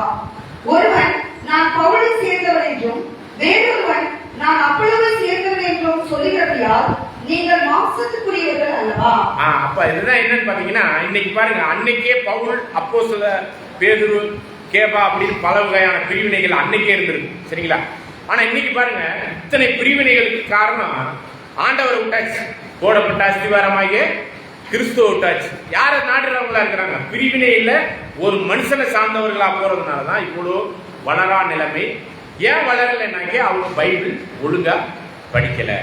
பைபிள் படிச்சிருந்தாங்கன்னா எல்லா தெளிவுக்குள்ளேயும் வந்துருவாங்க. அதுல பழக்கம் உண்டாயிடுச்சுன்னா ஞானேந்திரியங்களுடைய முதிர்வதற்குரிய ஆவிக்குரிய நிலைமையில் நல்லா வளர்ந்துருப்பாங்க. இப்ப இதான் பழகுறதுக்காக தான், தெளிவா புரிந்து கொள்வதற்காக தான் ஆதியாகமம் முதல் வெளிப்படுத்தின விசேஷம் வரை உள்ள மறைபொருள்களை வேத ரீதியான ஆராய்ச்சியின் அடிப்படையில தொடர்ந்து நாம் சிந்திக்க இருக்கிறோம். அதுல நம்ம கடந்த கூடுகையில நம்ம பார்க்கும்போது 7 வகையான மெத்தட்ல பைபிளை படிச்சோம்னா புரியும் அப்படிங்கிறத நம்ம பார்த்தோம். அது என்ன ஞாபகப்படுத்த முடியுமா? கடந்த கூடுகையில என்னென்ன மெத்தட் பார்த்தோம், ஞாபகப்படுத்த முடியுமா? சொல்லுங்க பாப்போம். போன கூடுகையில ஒரு 7 வகையான மெத்தட் பைபிள் எப்படி படிக்கலாங்கிறதுக்கு பார்த்தோம். 10 வெள்ளிகாசுங்கிற ஓமையை பார்த்தோமா? பார்க்கலையா? பார்த்தோம் இல்லையா? நான் அதெல்லாம் இன்னைக்கு இப்போ எடுக்க போறது இல்லை. அதை எடுத்துட்டு இதுக்கே 1 மணி நேரம் ஆயிடும். சரிங்களா? அப்ப ஆண்டவர் பேசின ஓமைகளை எப்படி அண்டர்ஸ்டாண்ட் பண்ணணும் அப்படிங்கும் போது, அதாவது பரலோக ராஜ்யத்தினுடைய ரகசியம் அந்த ஓமைகளுக்குள்ளாக இருக்கு. உலக தோற்றம் முதல் உள்ள ரகசியங்களும் அந்த ஓமைகளுக்குள்ளாக இருக்கு. ஏறக்குறைய 39 ஓமைகளை அவர் பேசியிருக்கிறார். ஓமையை எப்படி படிக்கிறது அப்படிங்கிற ஒரு மெத்தடை பார்த்தோம். வேற என்ன பார்த்தோம்? கொஞ்சம் ஞாபகப்படுத்துங்க. கடுகு விதையினுடைய விளக்கத்தை பார்க்கல, கேள்வியை மட்டும்தான் கேட்டோம். அதுக்கான பாடம் விசுவாசம் அப்படிங்கிற ஒரு தலைப்புல பார்க்க போறோம். அதை அப்புறம் நம்ம பார்க்கலாம். சரிங்களா? ஏன்னா கடுகளவு விசுவாசம் இருந்தால் அப்படிங்கிற ஒரு வசனத்தை ஜோடி பார்த்தோம்னா தான் இது புரியும். ஓகே, அப்ப ஓமை வாக்கியத்தை பார்த்தோம். வேற என்ன பார்த்தோம்? கொஞ்சம் ஞாபகப்படுத்துங்க. அது எல்லாமே ஓமை தான். சரிங்களா? அந்த 7 மெத்தட்ல ஓமைங்கிறதுல நீங்க சொல்றதெல்லாம் வருது. சரிங்களா? வேற என்ன மெத்தட் பார்த்தோம்? கொஞ்சம் ஞாபகப்படுத்துங்க. இதுக்குதான் நீங்க என்ன பண்ணணும்னா, பைபிள் எடுத்துட்டு வாங்க, ஒரு நோட் எடுத்துட்டு வாங்க, பேனா எடுத்துட்டு வாங்க, குறிச்சிட்டு போங்க. ஹோம்ஒர்க் மாதிரி 6 நாள் இதை உட்காந்து சிந்திங்க. ஒரு வருஷத்துல உங்களுக்கு பெரிய அளவுல இந்த ஒரு வேதத்தினுடைய ரகசியம்லாம் புரிய ஆரம்பிச்சது. சின்ன பிள்ளை மாதிரி தான், வேற வழி இல்லை. ஏன்னா வளரா நிலைமையில நம்ம வளரணும்னா அதிகப்படியான பழக்கம் எதுல உண்டாகணும்? சரிங்களா? ஓகே. அப்ப அடையாள பாசை, தீர்க்க தரிசனம், 7 தலை 10 கொம்புள்ள மிருகம்னு ஒரு அடையாளத்தை பார்த்தோமா? அந்த அடையாளம் என்ன சொல்லுச்சு? அந்த மிருகம் எதை அடையாளப்படுத்துது? ஒரு ராஜ்யத்தை, ராஜாக்கள். இதுதான் அடையாள பாசையை பார்க்கிறோம். சரிங்களா? அடையாளத்தின் அடிப்படையில அந்த அடையாளங்களை சுய தோற்றமான பொருள் இல்லை, அதனுடைய மகத்துவத்தை நாம் அறிந்து கொள்ள முயற்சி பண்றது. இதுதான் பார்க்கணும். தீர்க்க தரிசனம் அப்படிங்கும் போது ஆண்டவர் 2ஆம் வருகையில வரக்கூடிய அந்த காலகட்டத்தில் மேல் வீட்டில் இருக்கிறவன் என்ன பண்ணக்கூடாது? என்ன மேல் வீடுனா என்ன, கீழ் வீடுனா என்ன? பரலோகம் தான் மேல் வீடு, கீழ் வீடுனா பூமிக்குரியது. ஆனா நம்ம என்ன நினைச்சிட்டு இருந்தோம்? மேல் வீடுனா மேல் வீட்டில் உட்காந்துக்கிட்டு இருக்கிறது, கீழ் வீட்டுக்கு வரக்கூடாது ஆண்டவருடைய 2ஆம் வருகையில நினைச்சிருந்தோம். இது ஒரு தீர்க்க தரிசனம், ஆண்டவருடைய 2ஆம் வருகையின் காலத்திற்கான ஒரு தீர்க்க தரிசனம். அதை நம்ம தீர்க்க தரிசனத்தின் அடிப்படையில் நம்ம பார்க்கும்போது தான் அது புரியுது. மேல் வீடுனா என்ன, கீழ் வீடுனா என்ன. ஆக மொத்தம் எத்தனை மெத்தட் பார்க்க போன வாரத்தில்? ஓமை, அப்புறம் அடையாள பாசை, அப்புறம் தீர்க்க தரிசனம் பார்த்தோம். சரிங்களா? ஓகே. அப்புறம் நம்ம இன்னைக்கு இது 3 போக மிச்சம் உள்ள 4 மெத்தட்ஸை பார்த்து இந்த நாளுக்கான கூடுகையை நம்ம நிறைவு செய்ய போறோம். சரிங்களா? ஒரு வசனத்தின் கருப்பொருளை ஆராய்ச்சி செய்வது அப்படிங்கிற ஒரு விஷயம். சரிங்களா? கடந்த கூடுகையில கூட ஒரு வசனத்தை நம்ம ஆராய்ச்சி பண்ணோம். ஒரு வசனம் முழுவதையும், ஆகாரத்தை கொண்டு போய் தண்ணீரில் மேல் போடு, அநேக நாட்களுக்கு அப்புறம். இது ஒரு வசனம் புரிஞ்சிச்சா? புரியல. அப்ப ஒவ்வொரு அந்த வார்த்தைகளுக்கான லிங்க் கொடுத்து அதனுடைய ஜோடி வசனத்தை கொண்டாந்து போடும்போது அதனுடைய முழு வசனத்தினுடைய அர்த்தம் புரிஞ்சிச்சு. பாத்தீங்களா? அப்ப அது என்ன சொல்லப்பட்டுச்சு? ஆகாரம்னா என்னன்னு பார்த்தோம், வசனம். தண்ணீர்னா என்னன்னு பார்த்தோம், தண்ணீர் மேல கொண்டு போய் அந்த ஆகாரமாகிய பைபிள போடுறதுன்னா என்ன அர்த்தம்? சத்தியத்தை சொல்லி கொடுக்குறது. உடனே வந்துருவாங்களானாக்க எப்படி வருவாங்க? அநேக நாட்களுக்கு அப்புறம் தான் பலன் கொடுப்பாரு. இது கூட ஒரு வசனத்தின் ஒரு கருப்பொருள் இல்லாத ஒரு அடையாள பாசைக்கு ஒரு வசனத்தை தான் பார்த்தோம். சரிங்களா? இப்ப ஒரு வசனம் படிக்கலாம் பாருங்க. எபேசியர் 5ஆம் அதிகாரம் 18-19. ஒரு வசனத்தின் கருப்பொருளை ஆராய்ச்சி பண்றதுக்கு இந்த ஒரு வசனத்தை நம்ம படிக்கலாம். எபேசியர் 5ஆம் அதிகாரம் 18, 19 வசனங்கள், பக்கம் 268. துன்மார்க்கருக்கு ஏதுவான மதுபான மேற்கொள்ளாமல் ஆவியினால் நிறைந்து சங்கீதங்களினாலும் கீர்த்தனைகளினாலும் ஞான பாட்டுகளினாலும் ஒருவருக்கொருவர் புத்தி சொல்லிக் கொண்டு உங்கள் இருதயத்தில் கர்த்தரை பாடி கீர்த்தனம் பண்ணி. ஓகே, இப்ப இந்த இடத்துல பாருங்க, சங்கீதங்களினாலும் கீர்த்தனைகளினாலும் ஞான பாட்டினாலும் ஒருவருக்கு ஒருவர் புத்தி சொல்லி. சரிங்களா? இப்ப ஒரு கேள்வி, இன்னைக்கு ஞாயிற்றுக்கிழமை ஆராதனைக்கு யாராலும் போகல, சரி, அப்ப எல்லாருமே போனீங்கன்னு வச்சுக்கோ. அங்க முதல் பாட்டு என்ன பாட்டு பாடினாங்க ஞாபகம் இருக்கா? முதல் பாட்டு நாங்க தான் லேட்டா போனோமே, எங்களுக்கு எப்படி தெரியும்? அப்படியா? சரி, யாராச்சும் சொல்லுங்க, முதல் பாட்டு என்னன்னு ஞாபகம் வருதா? சரி, ரெண்டாவது பாட்டு விந்தைக்கு ஸ்டேஜ்ங்கிற பாட்டுக்கு ரெண்டாவது பாட்டு பாடி இருக்கிறாங்க. ஓகேங்களா? கடைசி பாட்டு என்ன பண்ணாங்க? கடைசியில எல்லாருமே இருந்திருப்போம். அவங்க உங்க சபையில என்ன பாட்டு பாடினாங்க? கடைசி பாட்டு. சரி, இப்ப கேள்வி என்னன்னா, இப்ப நம்ம வசனம் படிச்ச வசனத்துல சங்கீதங்களினாலும் கீர்த்தனைகளினாலும் ஞான பாட்டினாலும் ஒருவருக்கு ஒருவர் பாட்டு பாட்டீங்கல்ல, ஒருத்தருக்கு ஒருத்தர் அந்த பாட்டுல இருந்து புத்திய சொன்னீங்களா? நான் வசனம் தான் படிச்சிருக்கேன். அதாவது சங்கீதங்களினாலும் கீர்த்தனைகளினாலும் ஞான பாட்டினாலும் ஒருவருக்கு ஒருவர் புத்தி சொல்லி. பாட்டு பாடினீங்க இல்லையா? அப்படியே பாடிட்டு போயிட்டீங்களா? ஒருத்தருக்கு ஒருத்தர் புத்தி சொன்னீங்களான்னு கேட்கிறேன். சரிங்களா? என்ன வரி வந்துச்சுன்னே நம்மளுக்கு ஞாபகம் வரல, அந்த முதல் வரி வந்து தான் ஞாபகம் வருது இல்லைங்களா? அப்ப சங்கீதங்களினாலும் கீர்த்தனைகளினாலும் ஞான பாட்டினாலும் ஒருவருக்கு ஒருவர் புத்தி சொல்லினா என்ன அர்த்தம்? ஞான பாட்டுனா என்னது? கீர்த்தனைகள் இதெல்லாம் நீங்க ஒரிஜினல்ல போய் பார்த்தீங்கன்னா, நம்ம சங்கீத புத்தகம், நீதிமொழிகள், பிரசங்கி, இந்த புத்தகத்தில் உள்ள வசனங்களை சொல்லி ஒருவருக்கு ஒருவர் என்ன பண்ணணுமா?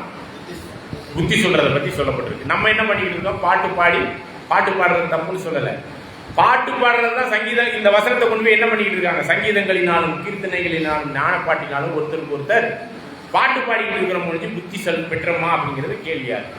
அப்ப நம்ம முதல் சங்கீதத்துல முதல் 2-3 வசனங்களை அப்படி படிச்சுட்டு வந்தோம்னா ஒரு வசனத்தின் கருப்பொருளை ஆராய்ச்சி பண்ணலாம். பாருங்க, சங்கீதம் 1ஆம் அதிகாரம் 2வது வசனத்தை படிக்கும். 1-2 சங்கீதம் 1ஆம் அதிகாரம் 1-2 வசனங்கள், 671வது பக்கம். துன்மார்க்கருடைய ஆலோசனையில் நடவாமலும் பாவிகளுடைய வழியில் நில்லாமலும் பரியாசிக்காரர் உட்கார்ந்திடத்தில் உட்காராமலும் கர்த்தருடைய வேதத்தில் பிரியமாயிருந்து இரவும் பகலும் அவருடைய வேதத்தில் தியானமாயிருக்கிற மனுஷன் பாக்கியவான். தொடர்ந்து அடுத்த வசனத்தையும் வாசிக்கிறேன். அவன் நீர்க்கண்களின் ஓரமாய் நடப்பட்டு தன் காலத்தில் தன் கனியை தந்து இடைமுதிராதிருக்கிற மரத்தை போல் இருப்பான். அவன் செய்வதெல்லாம் வாய்க்கும். ஓகே, இப்ப இரவு பகலும் அப்படின்னா இரவுக்கு எவ்வளவு மணி நேரம்? 12 மணி நேரம். பகலுக்கு 12 மணி நேரம். மொத்தம் 24 மணி நேரம் இரவும் பகலும் கர்த்தருடைய வேதத்தில் தியானமா இருக்கிற ஒரே ஒரு மனுஷனை காமிக்கணும். வசனம் இல்லைன்னா அந்த வாக்கியம் இல்லை. ஆமாவா இல்லை? ஆமாவா இல்லை? 24 மணி நேரமும் வேதத்தின் வாக்கியங்களை தியானமா இருக்கணும்னு சொல்லியிருக்க. ஒரு சில பேர் ஆமா பிரதர் நீங்க சொல்ற மாதிரி நாங்க என்ன பண்றோம்? வெங்காயத்தை ஊற்றிக்கிட்டே அங்கே மொபைலை போட்டு விட்டு என்ன பண்ணிக்கிட்டு இருக்கோம்? சமைச்சுக்கிட்டே நாங்க என்ன பண்ணிக்கிட்டு இருக்கோம்? கேட்டுக்கிட்டு இருக்கோம். நாங்க வேலை பார்க்கும்போது இயர்போனை காதில் வச்சுக்கிட்டே நாங்க என்ன பண்ணிக்கிட்டு இருக்கோம்? கேட்டுக்கிட்டு இருக்கிறோம். 24 மணி நேரம் கனவுல கூட நான் ஆண்டவரை தான் நினைச்சுக்கிட்டு இருக்கிறேன். அப்படியா? அப்படியா? அது கரெக்டா? அது கரெக்டா? வெங்காயம் விற்கும் போது ஆலயத்துக்கு வரும்போது எப்படிலாம் வரணுங்கிறதுலாம் வசனம் படிச்சிருக்கீங்களா? எப்படி பக்தி வைராக்கியத்தோட வந்து கூடி வந்து இதெல்லாம் சிந்திக்கணும். இப்ப இரவு பகல்னா 24 மணி நேரமும் யாருமே என்ன பண்ண முடியாது. இப்ப கண்ட்ராக்டர் இருக்கிறாரு, சீட்டு கொடுத்துட்டு இருக்காரு, பாக்கி வாங்கணும் 100 ரூபாய் கொடுத்துட்டு பொருங்க. இரவு பகலும் கர்த்தருடைய வேதத்தில் தியானமா இருக்கிற மனுஷன் பாக்கியவான் அவன் நீர்க்கால்கள் ஓரமாய் நடப்பட்டு அப்படின்னு அந்த வசனத்தை படிச்சுட்டு இருந்தாருன்னா பாக்கி கொடுக்கறதுக்கு அங்க பஸ்ஸுக்கு எல்லாரும் எவ்வளவு அவசரமா இருப்பாங்க. அது கணக்கு கரெக்டா கொடுக்கலன்னா இவர் என்ன பண்ண முடியும்? காசு போட்டு கட்ட வேண்டியிருக்கு. அப்ப இப்படி எல்லாம் வேலை பார்க்கும் போதுதான் நம்ம போய் பண்ணிட்டு இருக்க முடியுமா? அப்ப இந்த வசனத்துக்கான ஆசீர்வாதம் நம்ம பெறணுமா பெறக்கூடாது? பெறணும் இல்லையா?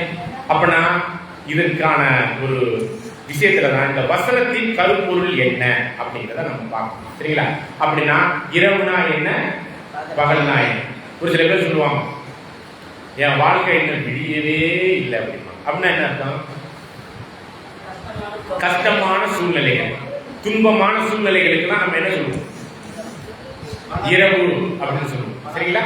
அப்ப விடிய காலம்னா படிக்கலாம் பாருங்க. சங்கீதம் 30:5. ஆக்சுவலா ஆங்கிலத்தில் பாத்தீங்கன்னா night May enrol with weeping அப்படின்னு வருது. இரவிலே அழுகை தங்கும், விடியற் காலத்திலே. சங்கீதம் 30:5 687 பக்கம். அவனுடைய கோபம் ஒரு நிமிஷம், அவனுடைய தயவோ நீடிய வாழ்வு. சாயங்காலத்தில் அழுகை தங்கும், விடியற் காலத்திலே களிப்பு உண்டாகும். ஓகே, சாயங்காலம் ஆங்கிலத்தில் பாத்தீங்கன்னா நைட் அப்படின்னு சொல்லப்படுது. சாயங்காலம்னா இரவினுடைய ஆரம்பம். அப்படின்னா இந்த வசனத்தை அப்படியே லிட்டரலா எடுத்துக்குவோம். சாயந்தரம் 6 மணி ஆனோடனே எல்லாரும் அவங்க டவல் எடுத்துட்டு வந்து அப்படியே என்ன பண்ணிடணும்? சேர்ல பெட்ல உட்காந்துடணும். விடிய விடிய என்ன பண்ணணும்? விடிய விடிய என்ன பண்ணணும்? உட்கார்ந்து அழுதுட்டு தொடச்சிக்கிட்டே இருக்கணும். காலையில 6 மணி ஆனவன என்ன பண்ணணும்? அழுதுதெல்லாம் போதும். இப்ப என்ன பண்ணுங்க? கை தட்டி சந்தோஷமா இருக்கணும். அப்படி எடுக்கலாமா? அத அப்படிலாம் இல்லை. சரிங்களா? அப்படின்னா இரவு மாலை வேலையினுடைய ஆரம்பம், இரவினுடைய ஆரம்பம் மாலை அப்படின்னாலே எதை அடையாளப்படுத்துதுன்னா துன்பம். சரிங்களா? விடியற் காலம்னாலே என்ன இருக்கும்? சந்தோஷம். அப்ப நம்ம வாழ்க்கையில ரெண்டே விஷயம் தான் மாறி மாறி வரும். ஒன்னு இன்பம், இன்னொன்னு துன்பம். சரிங்களா? அப்ப நம்ம வாழ்க்கையில இரவும் பகலும் கர்த்தருடைய வேதத்தில் தியானமா இருக்கிற மனுஷன் பாக்கியமான்னு சொன்னா நம்ம என்ன புரிஞ்சுக்கணும்? இப்ப இன்பத்திலும் துன்பத்திலும் வேத வாக்கியங்களை தியானமா இருக்கிற மனுஷன். இப்ப இது நம்மளுக்கு கரெக்டா இருக்கா? 24 மணி நேரம் முடியாது. இன்பத்திலும் துன்பத்திலும் வேத வாக்கியங்களை தியானமா இருக்கிற மனுஷன் பாக்கியவான் அவன். அப்படி இன்பத்திலும் துன்பத்திலும், அதாவது நன்மை கிடைக்கும் போதும் தேவனே வார்த்தைகளை தியானிக்கணும், துன்பமான சூழ்நிலையிலும் நம்ம என்ன பண்ணணுங்க? அவருடைய வசனத்தை தியானிக்கணுங்கிறதான் சொல்றாங்க.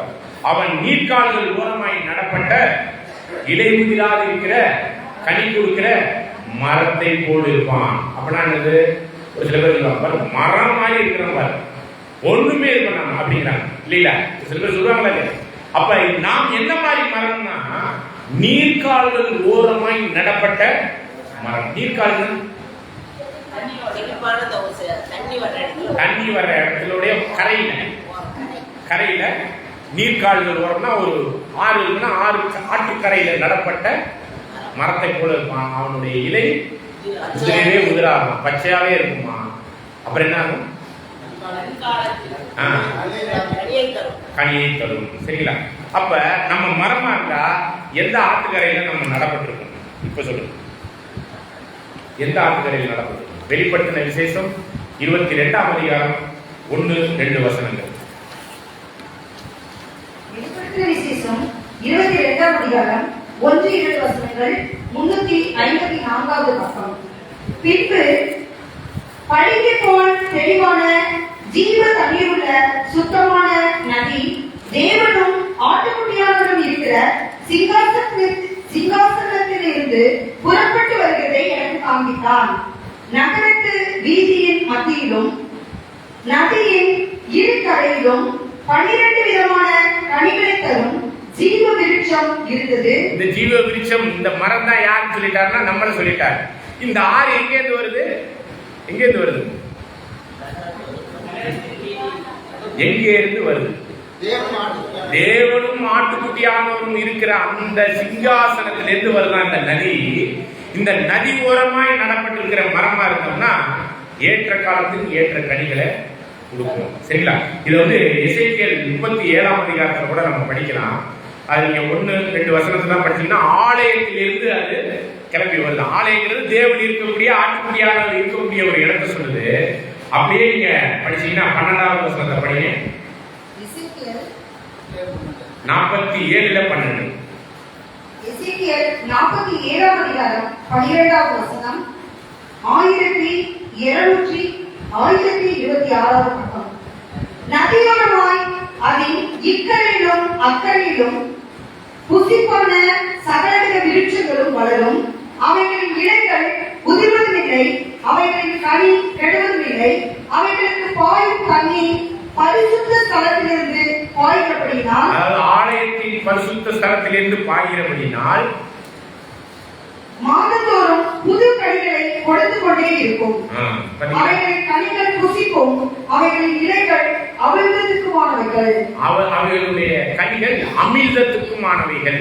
அப்படிங்கும்போது அதனுடைய எது இலைகள் அமிர்தத்துக்குமானவை. அப்ப கனி கொடுக்கணும்னா நம்ம எந்த நீர்க்கால் ஓரமா நடப்பட்டிருக்கிறோம்னா தண்ணீர் என்று சொல்லப்படுது. சரிங்களா? இந்த தண்ணீரை பத்தி எபேசியர் 5:26 படிச்சீங்கன்னா வசனத்திற்கு அடையாளமா சொல்லப்படுது. ஆகவே நம்முடைய பிதாவாகிய தேவனிடத்திலிருந்தும் ஆட்டுக்குட்டியான இடத்திலிருந்து வருகிற அந்த நதி தண்ணீர் எதை அடையாளப்படுத்துது? எபேசியர் 5:26. எபேசியர் 5ஆம் அதிகாரம் 26வது வசனம் 268வது பக்கம். தாம் அதை திருவசனத்தை கொண்டு தண்ணீர் மூலத்தினால் சுத்திகரித்து, பாருங்க, அந்த வசனத்தினால் நம்மளை என்ன பண்றாங்க? சுத்திகரிக்கிறார். அப்ப அந்த தண்ணீர் தேவனிடத்திலிருந்து வருகிற அந்த வசனத்தை அடையாளப்படுத்துறாருன்னா இரவு பகலும் கர்த்தருடைய வேதத்தில் தியானமாயிருக்கிற மனுஷன் பாக்கியமான. அவன் எப்படி இருப்பானா? இலையுதிராக இருக்கிற மரத்தை போல இருப்பான். ஏற்ற காலத்தில் ஏற்ற கனிகளை கொடுப்பான். அப்ப அந்த கனினா எந்த கனி கொடுக்கிறது? என்ன கனி? நற்கனி. என்ன கனி? ஆவியின் கனிகள். சரிங்களா? ஆவியின் கனிகள் என்னென்ன சொல்ல முடியுமா? அப்படியே டக்கு டக்கு டக்குன்னு ஆவியின் கனியை கொடுத்துட்டீங்க வாயா. இப்ப என்ன பண்ணணும்? செயல்படணும். அப்ப ஆவியின் கனிகள் அப்படிங்கும்போது அதனுடைய காரியங்களை இந்த நீரோடை ஓரமாய் நடப்பட்டிருக்கிற இந்த சத்தியத்தை கேட்டாதான் நம்ம என்ன பண்ண முடியும்? அதற்கேற்ற கனிகளை கொடுக்க முடியும். அப்ப இலை உதிராது இருக்கிற மரம். அப்ப இலை எதுக்கு பயன்படும்? நீங்களே சொல்லுங்க. இலைன்னா மருந்து இல்லைங்களா? இதை வெளிப்படுத்துற விசேஷம் 22ஆம் அதிகாரம் 2வது வசனத்தை படிங்க. வெளிப்படுத்துற விசேஷம் 22ஆம் அதிகாரம் 22வது வசனம். இல்ல 2வது வசனம். நகரத்து வீதியின் மத்தியிலும் நதியின் இரு கரையிலும் 12 விதமான கனிகளை தரும் ஜீவ விருட்சம் இருந்தது. அது மாதந்தோறும் தன் கனிகளை கொடுக்கும். அந்த விருட்சத்தின் இலைகள் ஜனங்கள் ஆரோக்கியமடைவதற்கு ஏதுவானவைகள். ஆரோக்கியம், ஹீலிங், குணமாக்கும். நீங்க சொன்னதான் மருந்துக்கு பயன்படும். அப்ப நாம் பேசுகிற வார்த்தை, நாம் செயல்படுகிற அந்த வாழ்க்கையின் முறைமைகள் அவங்களுக்கு மற்ற உலக ஜனங்களுக்கு எல்லாம் என்ன கொடுக்கும்? ஆரோக்கியம், ஆசீர்வாதத்தை கொடுக்கும். நோய் நொடியிலிருந்து குணமாக்கும்னா இயற்கையா இருக்கிற நோய் நொடி இல்லை. இந்த சத்தியத்தை பார்க்கக்கூடிய கண்கள், கேட்கக்கூடிய காதுகள், உணர்வுள்ள இருதயத்தை இந்த சத்தியத்தை கேட்க கேட்க நம்ம அவங்களுக்கு எல்லாம் என்னவா இருக்கும்? இலைகளை போல இருக்கும். இதே எசேக்கியேல் 47:12வது வசனத்துல அதன் இலைகள் அமிர்தம் அப்படின்னு சொல்லப்படுது. சரிங்களா? ஆங்கிலத்துல லீவ் ஃபார் மெடிசன் அப்படின்னு சொல்லியிருக்கு. இலைகளோ மருந்துக்கு பயன்படும். அப்ப இலை உதிராக இருக்கிற மரத்தை போல இருப்பான். அந்த இலைகள் யாருக்கு பயன்பட போகுதுங்க? இந்த சத்தியத்தை காண முடியாத கண்கள் எல்லாம் காண வச்சிரும். கேட்கக்கூடாத கால்கள் எல்லாம் இந்த சத்தியத்தை கேட்க வச்சிரும். உணர்வுள்ள இருதயத்துக்குள்ள நம்மளை கொண்டாந்துரும். அப்படிங்கிறதான் இது மாதிரி இந்த சங்கீதம் 1வது சங்கீதத்திலே இவ்வளவு போதனை இருக்கு. சரிங்களா? அவர்கள் நியாய தீர்ப்பிலே நிற்க மாட்டாங்க. யாரு? அவங்களாம் இலை உதிரர்களா இருப்பாங்க. வேத வாக்கியங்களை இரவு பகலும் தியானிக்காத மனிதர்கள்.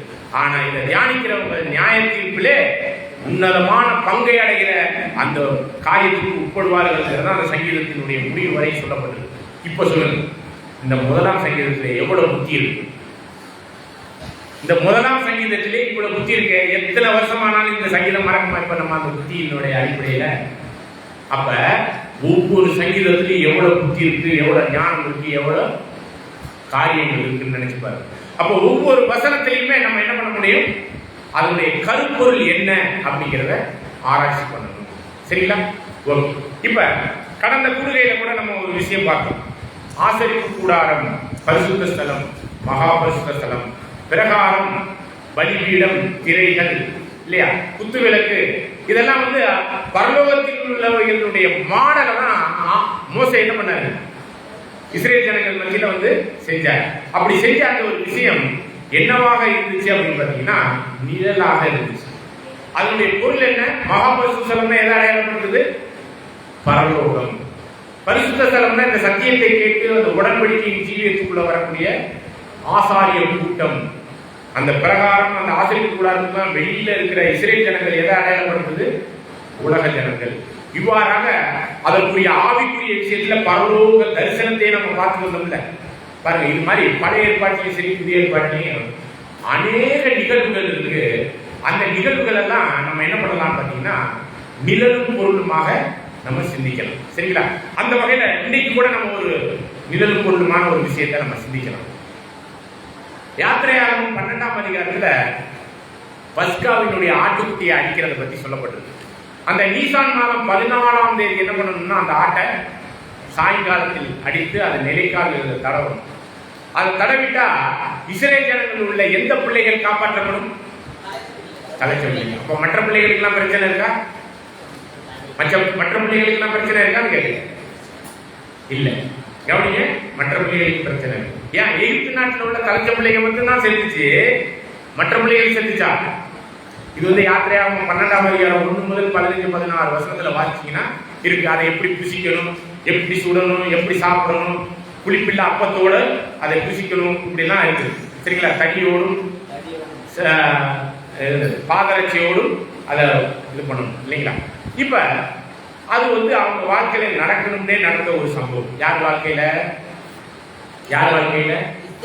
இஸ்ரேல் ஜனங்கள் வாழ்க்கையில. சரி, இப்ப நம்ம கேள்வி என்னன்னா அது நிழல், அதற்கான பொருள் என்ன அப்படின்னு நம்ம ஆராய்ச்சி பண்ணணுமா இல்லையா? ஆவிக்குரிய பொருள் என்னன்னு ஆராய்ச்சி பண்ணணுமா இல்லையா?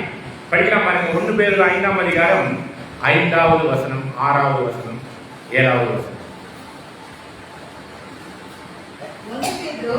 1 கொரிந்தியர் 5ஆம் அதிகாரம் 5ஆம் அதிகாரம்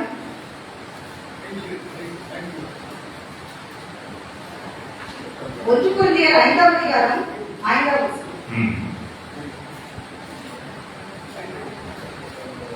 7வது வசனம். ஆகையால் நீங்கள் புளிப்பில்லாதவர்களாய் இருக்கிறபடியே புதிதாய் பிசைந்த மாவாய் இருக்கும்படிக்கு பழைய புளித்த மாவை புறம்பே அழித்து கொடுங்கள்.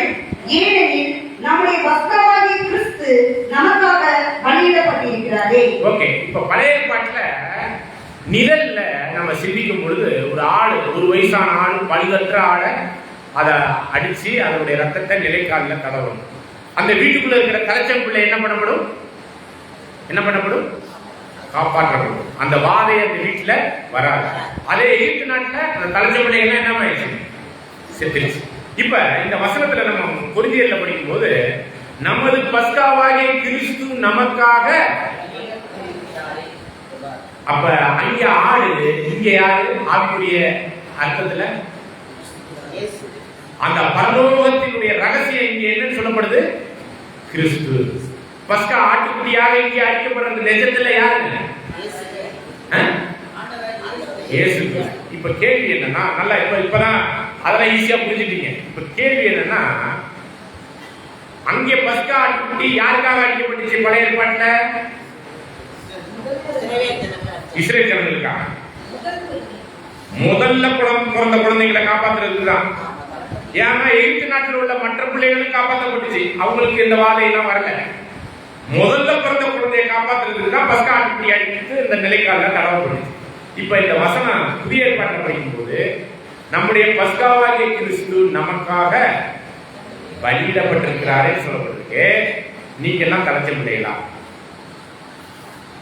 இப்ப நீங்க அந்த வசனத்தை எனக்கு பொருந்துங்க அப்படின்னு சொன்னீங்கன்னா, எனக்கு பொருந்துச்சுன்னா நான் தலைச்ச பிள்ளையா? என் வீட்டுல நான் ஏன் தான் முதல்ல பிறந்த பிள்ளைங்க, எனக்கு பிரச்சனை இல்லை. நீங்க எல்லாம் எத்தனாவது பிறந்த பிள்ளைங்க உங்க வீட்டுல? 5வதா போச்சு. அப்புறம் தலைச்ச பிள்ளைகளுக்காக மட்டும்தான் பஸ்கா ஆட்டுக்குட்டின்னு வசனம் புரிந்து கொள்ளும் மாதிரி இருக்குது. இப்ப கேள்வி என்னன்னா, நீங்க எல்லாம் நாம எல்லாம் தலைச்ச பிள்ளைகளா? ஆமாவா இல்லையா? ஆமானா சொல்லுங்க, எப்படி ஆமா? 5வது பிறந்தவங்க எப்படி தலைச்ச பிள்ளையா முடியும்? அம்மா, அதாவது சகோதர சகோதரிகளே, நீங்க புரிஞ்சுக்கங்க. நாமளும் தான் சொல்றது யார் வேணாலும் சொல்லிட்டு போலாம். இதை நீங்க எதன் அடிப்படையில் சொல்லணும்? ஆமாங்க, நான் தலைச்சம்பிள்ளதான் அப்படின்னு இப்ப பஸ்காட்டுக்குட்டி எனக்காக அடிக்கப்பட்டது வசனத்துல தானே சொல்றீங்க. அப்ப பஸ்காட்டுக்குட்டி யாருக்கு அடிக்கப்பட்டுச்சுன்னு கேட்டா யாருக்கு அடிக்கப்பட்டிருக்கு? தலைச்சம்பிள்ளைக்கு. அப்ப நீங்க நாம எல்லாம் தலைச்சம்பிள்ளையா? இப்ப வசனம் தெரியும். Come on come on, super. பேரி நம்பர் சொல்லி படிக்கணுமா? படி. அவர் சித்தம் கொண்டு நம்முடைய சிருஷ்டிகளில் நாம் முதற்பலன்களாய் இருப்பதற்கு நம்மை சத்திய வசனத்தினாலே ஜெயிப்பித்தார். ஓகே, இப்ப சொல்லுங்க. அதாவது இது நாள் வரை நீங்க வசனம் படிச்சுட்டு போனீங்க. ஆனா சத்திய வசனம் படிக்கிறதே போன வாரத்துல இருந்துதான். ஏன்னு சொன்னா அதனுடைய ஆழமான காரியத்தெல்லாம் சத்திய வசனத்தினால் ஜெயிப்பிக்கப்பட்டிருக்காங்க. அதாவது கருவுருவாகணும். அப்படி கருவுருவாகலாம் அவருடைய முழு சிருஷ்டிப்புல நாம தான் என்னவா? தலைச்ச பிள்ளைங்க. இப்ப சொல்லுங்க, இப்ப வசனத்துக்கும் சத்திய வசனத்துக்கான வித்தியாசம் புரிஞ்சாதான் நீங்க தலைச்ச பிள்ளைங்க. வசனத்தை பத்தி இத்தனை நாள் படிச்சுட்டு இருந்தோம்னா அது என்னது? தலைச்ச பிள்ளை இல்லை, 2வது பிள்ளை 3வது பிள்ளை தான் இருக்கும். ஆனா தலைச்ச பிள்ளைன்னா யாருதான் இது சொல்லுது? இந்த வசனம் சத்திய வசனத்தை நிதானமாய் என்ன பண்ணப்பட்டிருக்கணும்? பகுத்து போதிக்கப்பட்டிருக்கணும். அப்படி பகுத்து போதிக்கப்பட்ட அந்த வசனத்தை இருதய அளவுல நம்மளுடைய சத்தியத்துக்குள்ளான அந்த ஜீவியத்துல கருவாய் இருக்கணும், ஜெயிப்பிக்கப்பட்டிருக்கணும். அப்படிப்பட்டவங்க தான் இங்க என்ன சொல்லப்படுது? தலைச்சம் பிள்ளைங்க. அப்ப பஸ்காட்டுக்கு இப்ப யாருக்கு அடிக்கப்படுதுன்னு சொல்லுங்க. தலைச்சம் பிள்ளைக்கு ஒரே ஒரு ஆள் தானங்க. பஸ்காட்டுக்குட்டி இந்த சத்திய வசனத்தினால் ஜெயிப்பிக்கப்பட்ட ஒவ்வொருவருக்காகவும் அவங்க எல்லாம் என்ன சொல்லிச்சு வசனம்? தலைச்ச பிள்ளைங்க. இப்ப இங்க சத்திய வசனத்தினால் ஜெயிப்பிக்கப்படுற அந்த ஒரு வாய்ப்புல வந்திருக்கிறவங்க யாரா இருக்கா? கொஞ்சம் நல்லா கை தூக்குங்களே. கையோட மணிக்குதான் நான் தூக்கி விடவா? அல்லேலூயா, சோதரம். ஆண்டவருக்கு மகிமை உண்டாகட்டும். நாமெல்லாம் இப்ப என்ன ஆயிட்டு இருக்கோம்னா சத்திய வசனத்தினால் ஜெயிக்கப்பட்ட தலைச்சல் பிள்ளைகள் ஆயிட்டோம். இப்ப பஸ்கா ஆட்டுக்குட்டி யாருக்கு அழைக்கப்பட்டிருக்கு? நம்முடைய ஆண்டவராகிய பஸ்கா ஆட்டுக்குட்டி யாருக்காக அழைக்கப்பட்டிருக்கிறார்? நமக்காக அழைக்கப்பட்டிருக்கிறார். அப்படிப்பட்ட அந்த பஸ்கா ஆட்டுக்குட்டியோட 7 நாளைக்கு புளிப்பில்லா அப்பத்தை சாப்பிடணும். எத்தனை நாளைக்கு? இதெல்லாம் நீங்க யாத்திரையாம 12ஆம் அதிகாரத்துல படிச்சீங்கன்னா இந்த வசனங்கள்லாம் வரும். அப்ப 7 நாளைக்கு புளிப்பில்லா அப்பத்தை சாப்பிடணும்னா அப்ப இந்த வாரந்தோறும் 7 நாளைக்கு சாப்பிடறத பத்தி பேசியிருக்கா? புளிப்பில்லா அப்பமா? அப்பம்னா என்ன? ஆவிக்குரிய ரீதியில வார்த்தை. வார்த்தைங்கிறத காட்டும் சத்தியம்.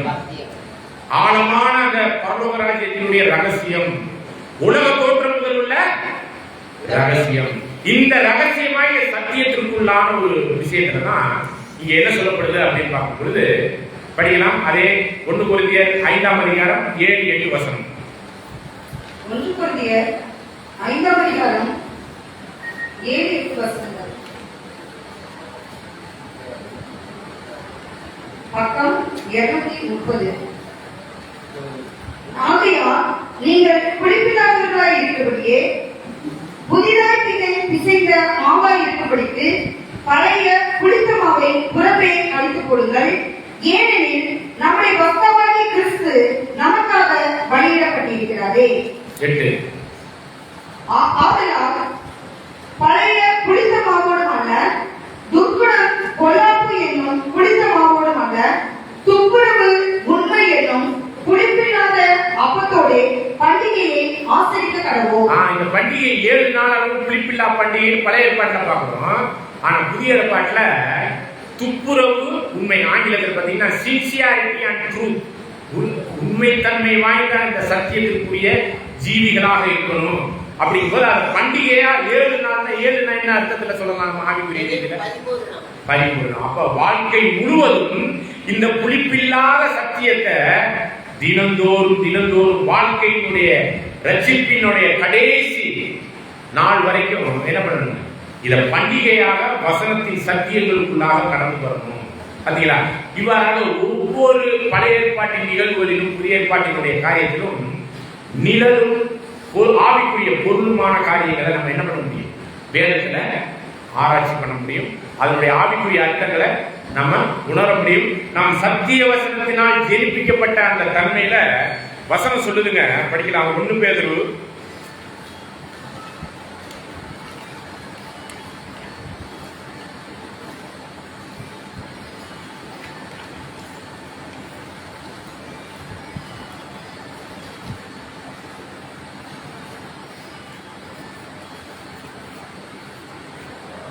1 நிமிஷம்.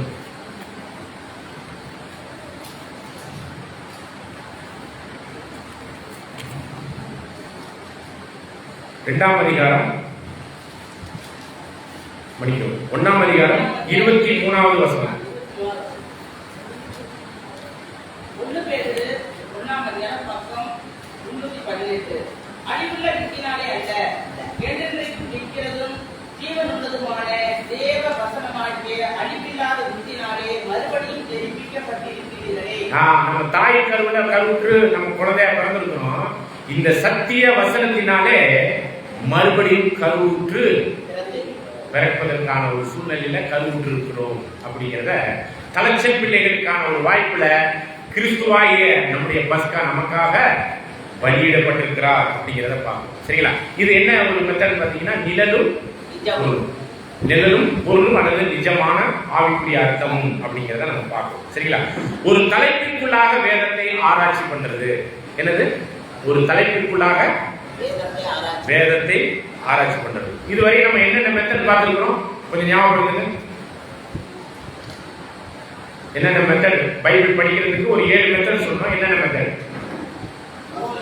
ஓமைகள் எப்படி படிக்கணும், அப்புறம் அடையாள பாஷையை எப்படி படிக்கணும், அப்புறம் தீர்க்க தரிசனம், அப்புறம் வசனத்தின் கருப்பொருள், அப்புறம் நிழலும் பொருள். சரிங்களா? நிழலும் பொருள். இந்த நிழலும் பொருளுமே இன்னும் நிறைய வசனங்கள் இருக்கு. அதாவது 10ஆம் நாள்ல அந்த ஆடை பிடிச்சி 14ஆம் நாள்ல அடிக்கணும் 5 நாள். இதுக்கெல்லாம் ஆவிக்குரிய அர்த்தத்துல நம்முடைய ஆண்டவர் இந்த 5 நாள் என்ன பண்ணாருங்கிறதெல்லாம் பிற்காலத்துல நம்ம சிந்திக்கலாம். ஓகே. அப்ப இந்த ஒரு 5 மெத்தட் பார்த்துட்டோம். இப்ப என்ன எத்தனை மெத்தட் தான் பார்க்கணும்? 2 மெத்தட். சரிங்களா? ஒரு தலைப்பிற்குள்ளாக வேதத்தை எப்படி படிக்கலாம். சரிங்களா? என்ன மாதிரி வேணா தலைப்பு வேணாலும் எடுத்துக்கலாம். சரிங்களா? பரலோகம், ஆத்துமா, நரகம், விசுவாசி, பரிசுத்தவான், மீட்கும் பொருள், அந்து கிறிஸ்து, 2ஆம் வருகை, இது மாதிரி என்ன மாதிரியான தலைப்பை நம்ம எடுத்து பார்க்கலாம். சரிங்களா? அப்படி உதாரணத்துக்கு ஆபிரகாம்னு ஒரு தலைப்பு கூட எடுக்கலாம். கிறிஸ்து அப்படிங்கிற ஒரு தலைப்பு எடுக்கலாம். கிறிஸ்தவன், இது மாதிரி என்ன மாதிரியான தலைப்பு வேணாலும் எடுத்துட்டு அந்த தலைப்புக்குள்ளான எல்லா வசனங்களையும் பைபிள்ல எங்கெங்கெல்லாம் இருக்கோ ஜோடி வசனம் தான் அதெல்லாம் ஒன்று சேர்த்து. சரிங்களா? மொபைல் ஆண்ட்ராய்டு மொபைல்ல நீங்க கிறிஸ்து அப்படின்னு ஒரு தலைப்பு போட்டுருக்கீங்க. எங்கெங்க அந்த கிறிஸ்துங்கிற வார்த்தை இருக்கோ அது அத்தனையும் காமிச்சிருக்கு. சரிங்களா? அதே மாதிரி புக்ஸ் எல்லாம் இருக்கு, கன்கார்டன்ஸ் அப்படின்னு சொல்லி அதுலலாம் அப்படியே வரிசையா ஆதாம் கூட ஒரு தலைப்படுத்தலாம், ஏவாள்னு தலைப்படுத்தலாம், ஏதேன் தோட்டம் தலைப்படுத்தலாம், நரகம். சரிங்களா? இது மாதிரி என்ன மாதிரியான தலைப்புகள் நடக்கலாம். சரி, சும்மா ஒரு கேள்வி. ஆத்மா அப்படின்னு ஒரு தலைப்பு எடுத்துட்டு ஆத்மா சாகுமா அப்படின்னு ஒரு கேள்வி கேட்டா என்ன சொல்லுவாங்க? ஆத்மா சாகுமா அழியுமா? யாரும் ஆசிரியர் ஒரு பதில் சொல்லாது. பாவம் செய்கிற ஆத்மா அப்ப இப்ப பதில் சொல்லுங்க. ஆத்மா சாகுமா? சரி, இதை பத்தி நம்ம தலைப்புக்குள்ள இன்னைக்கு போகிறது. ஆனா வசனம் நேர் எதிரான ஒரு சில சூழ்நிலை இருக்கக்கூடிய முகாந்திரத்துல புரிந்து கொள்ளாத தன்மைக்கு அப்பாற்பட்டு இருக்குதுங்கிறத பத்தி புரிஞ்சுக்கலாம். இன்னைக்கு நம்ம என்ன ஒரு தலைப்பு பார்க்க போறோம் அப்படின்னு பாத்தீங்கன்னா ஆதாம் அப்படிங்கிற ஒரு தலைப்பை பார்க்க போறோம். சரிங்களா? ஆதாம்னு ஒரு தலைப்பு எடுத்துட்டு ஆதாம்ங்கிற வசனம்லாம் எங்கெங்கெல்லாம் இருக்கோ அதெல்லாம் தேடணும்னா அதை பத்தி அவர் ஆராய்ச்சி பண்ண முடியும். சரிங்களா? அப்ப ஆதியிலே தேவன் தனது சாயலாகவும் தனது ரூபத்தின்படியும் ஆணும் பெண்ணுமாக யாரை படைச்சார்? ஆதாமையும் ஏவாளையும் படைச்சார். சரிங்களா? அவங்களை எதனால படைச்சாரு? எதிலிருந்து படைச்சார்? மண்ணிலிருந்து படைச்சார். ஆதியாகமம் 2ஆம் அதிகாரம் 7வது வசனம், அதை வாசிங்க. ஆதியாகமம் 2ஆம் அதிகாரம் 7ஆம் வசனம் 2ஆம் பக்கம். தேவனாகிய கர்த்தர் மனுஷனை பூமியின் மண்ணினாலே உருவாக்கி ஜீவ சுவாசத்தை அவன் ஆவியிலே ஊதினார். மனுஷன் ஜீவ ஆத்மாவானான். சரிங்களா? மண்ணு அதுல அப்படியே ஒரு பாடியை உருவாக்குறாரு. உருவாக்கின பிறகு ஜீவா சுவாசத்தை நாசியில ஊதுறார். இந்த சரீரமும் டெட் பாடி மாதிரி இந்த சரீரமும் சுவாசமும் ஒண்ணு சேரும் பொழுது என்ன உருவாயிடுச்சு? ஜீவன் உள்ள ஒரு ஆத்மாவாக ஆதாம் உருவாகிட்டாரு. சரிங்களா? ஓகே. அப்படி உருவாக்கின பிறகு தேவன் என்ன சொன்னாருங்க? எதை வேணாலும் சாப்பிடலாம். எந்த மரத்தின் கனி?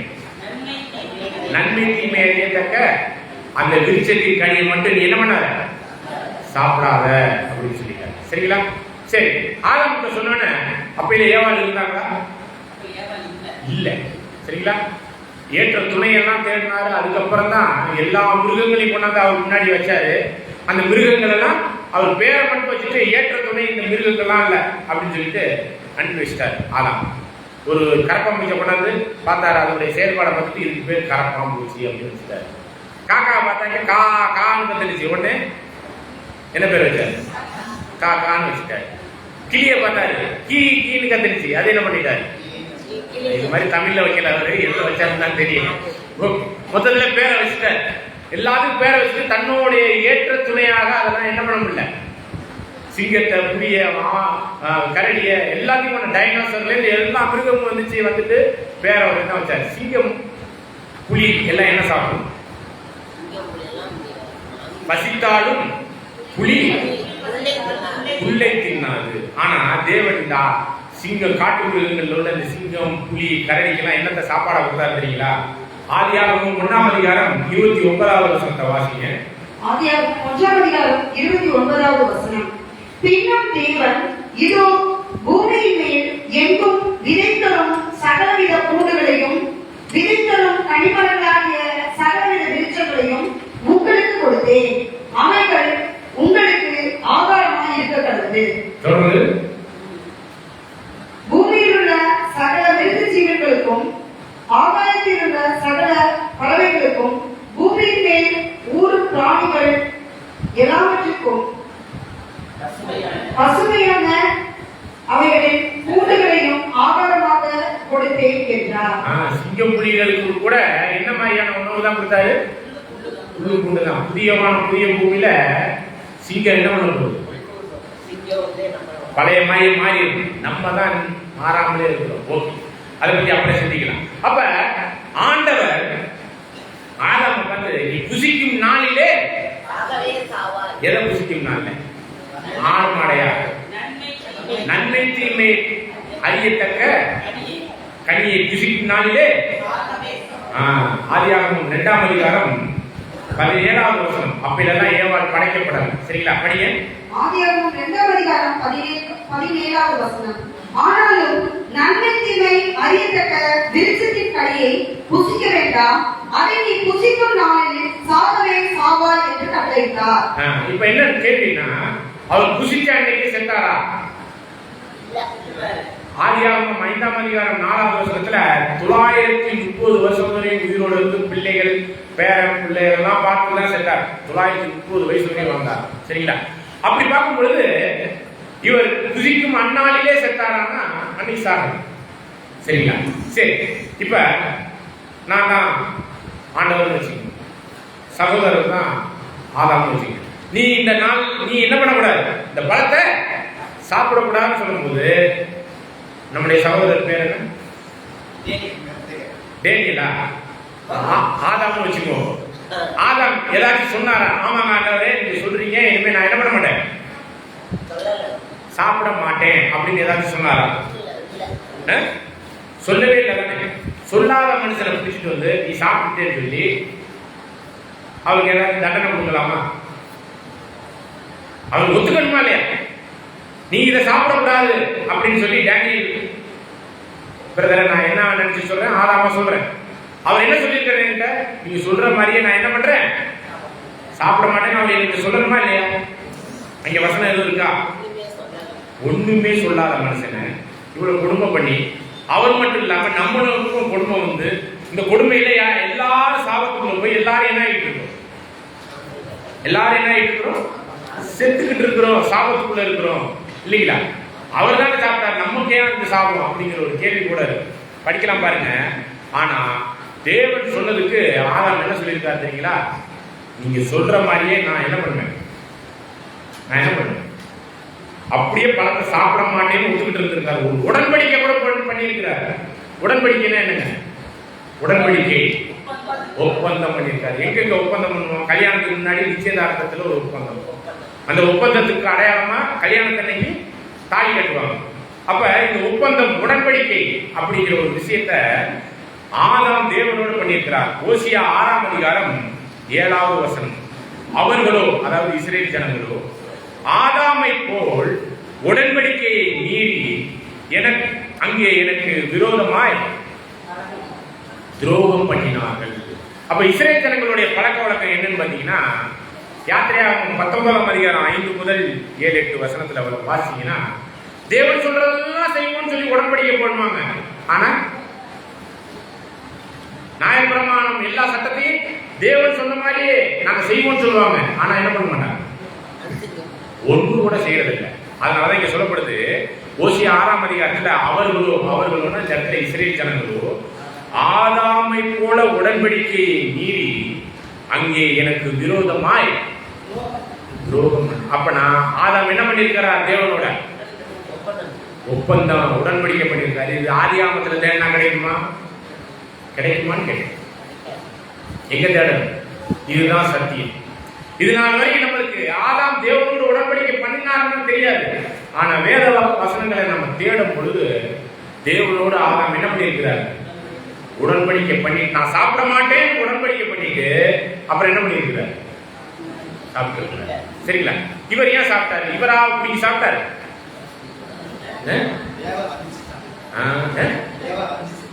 ஏவாள் தான் ஏமாத்திருச்சா? ஏவாள் ஏமாத்திட்டா பாருங்க. அவருக்கு மரியாதை கூட இருக்கு. நம்மளுடைய அந்த அம்மாவுக்கு ஏவாள் என்ன அர்த்தம் தெரியுங்களா? இந்த பூமியில் உள்ள எல்லாருக்கும் முதல் தாய். சரிங்களா? ஏவாளா வஞ்சிக்கப்பட்டா அப்படின்னு பாத்தீங்கன்னா, ஆதாமெல்லாம் அவ்வளவு சீக்கிரமா வஞ்சிக்கலாம் முடியாது. ஏன்னு கேட்டீங்கன்னா, அங்க சர்ப்பம் யாரை ஏமாத்திருச்சுங்கிறத ரோமர் 5ஆம் அதிகாரம் 14வது வசனத்தை வாசிக்கிறேன். சரி, மன்னிக்கும், 1 தீமோத்தேயு 2ஆம் அதிகாரம் 14வது வசனத்தை வாசிக்கிறேன்.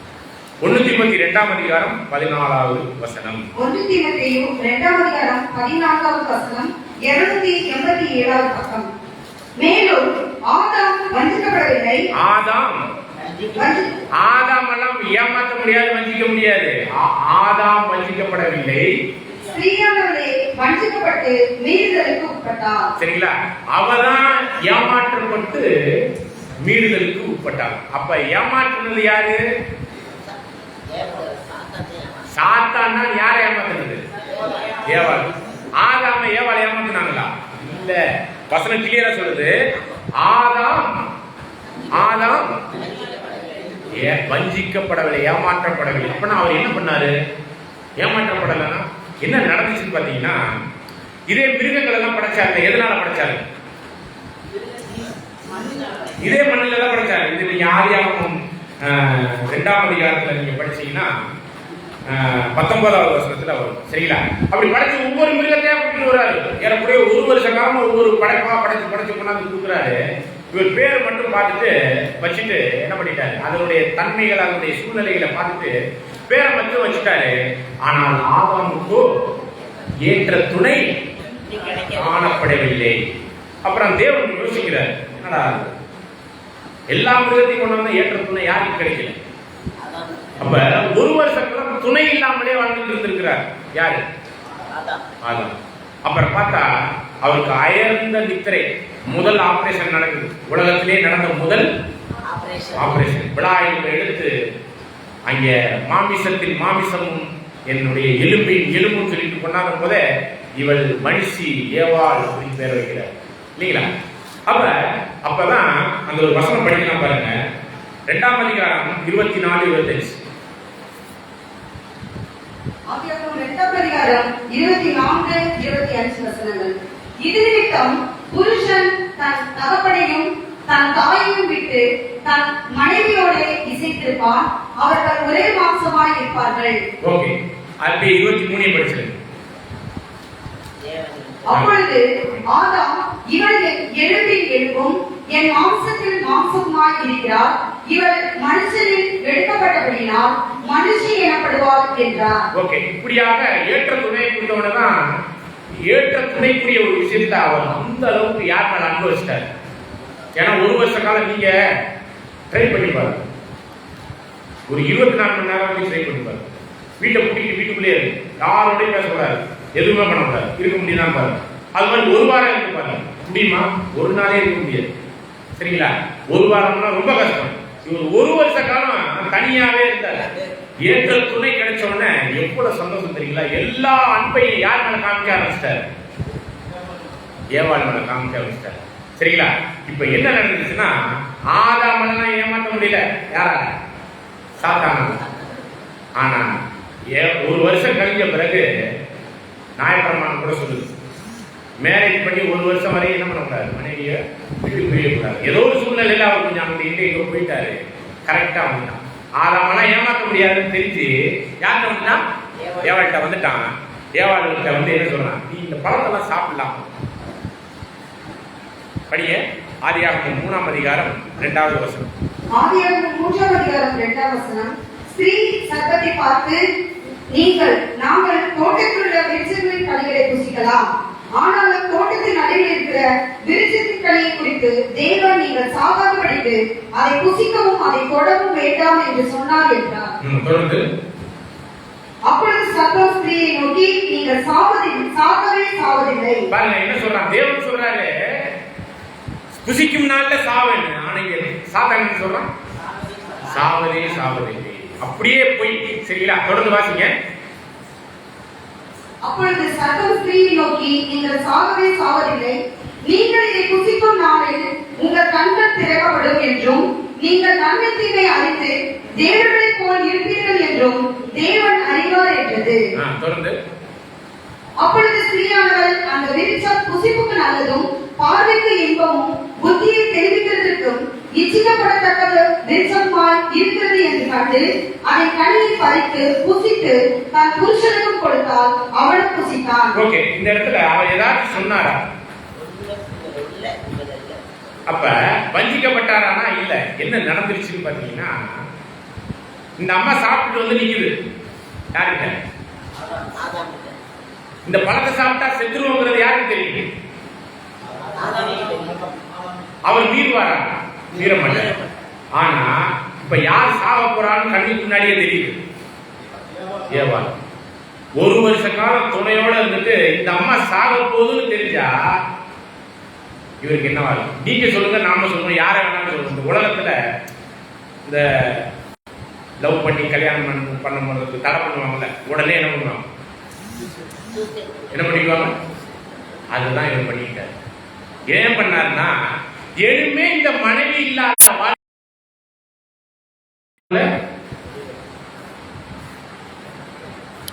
முடிவெடுக்கும் பொழுது எதுவுமே இந்த துணை இல்லாத வாழ்க்கை எனக்கு வேணாங்கிறத, அதாவது விஷம்னு தெரிஞ்ச அதை சாப்பிட்ட மாதிரி, அதுதான் உடன்படிக்கையை மீறி.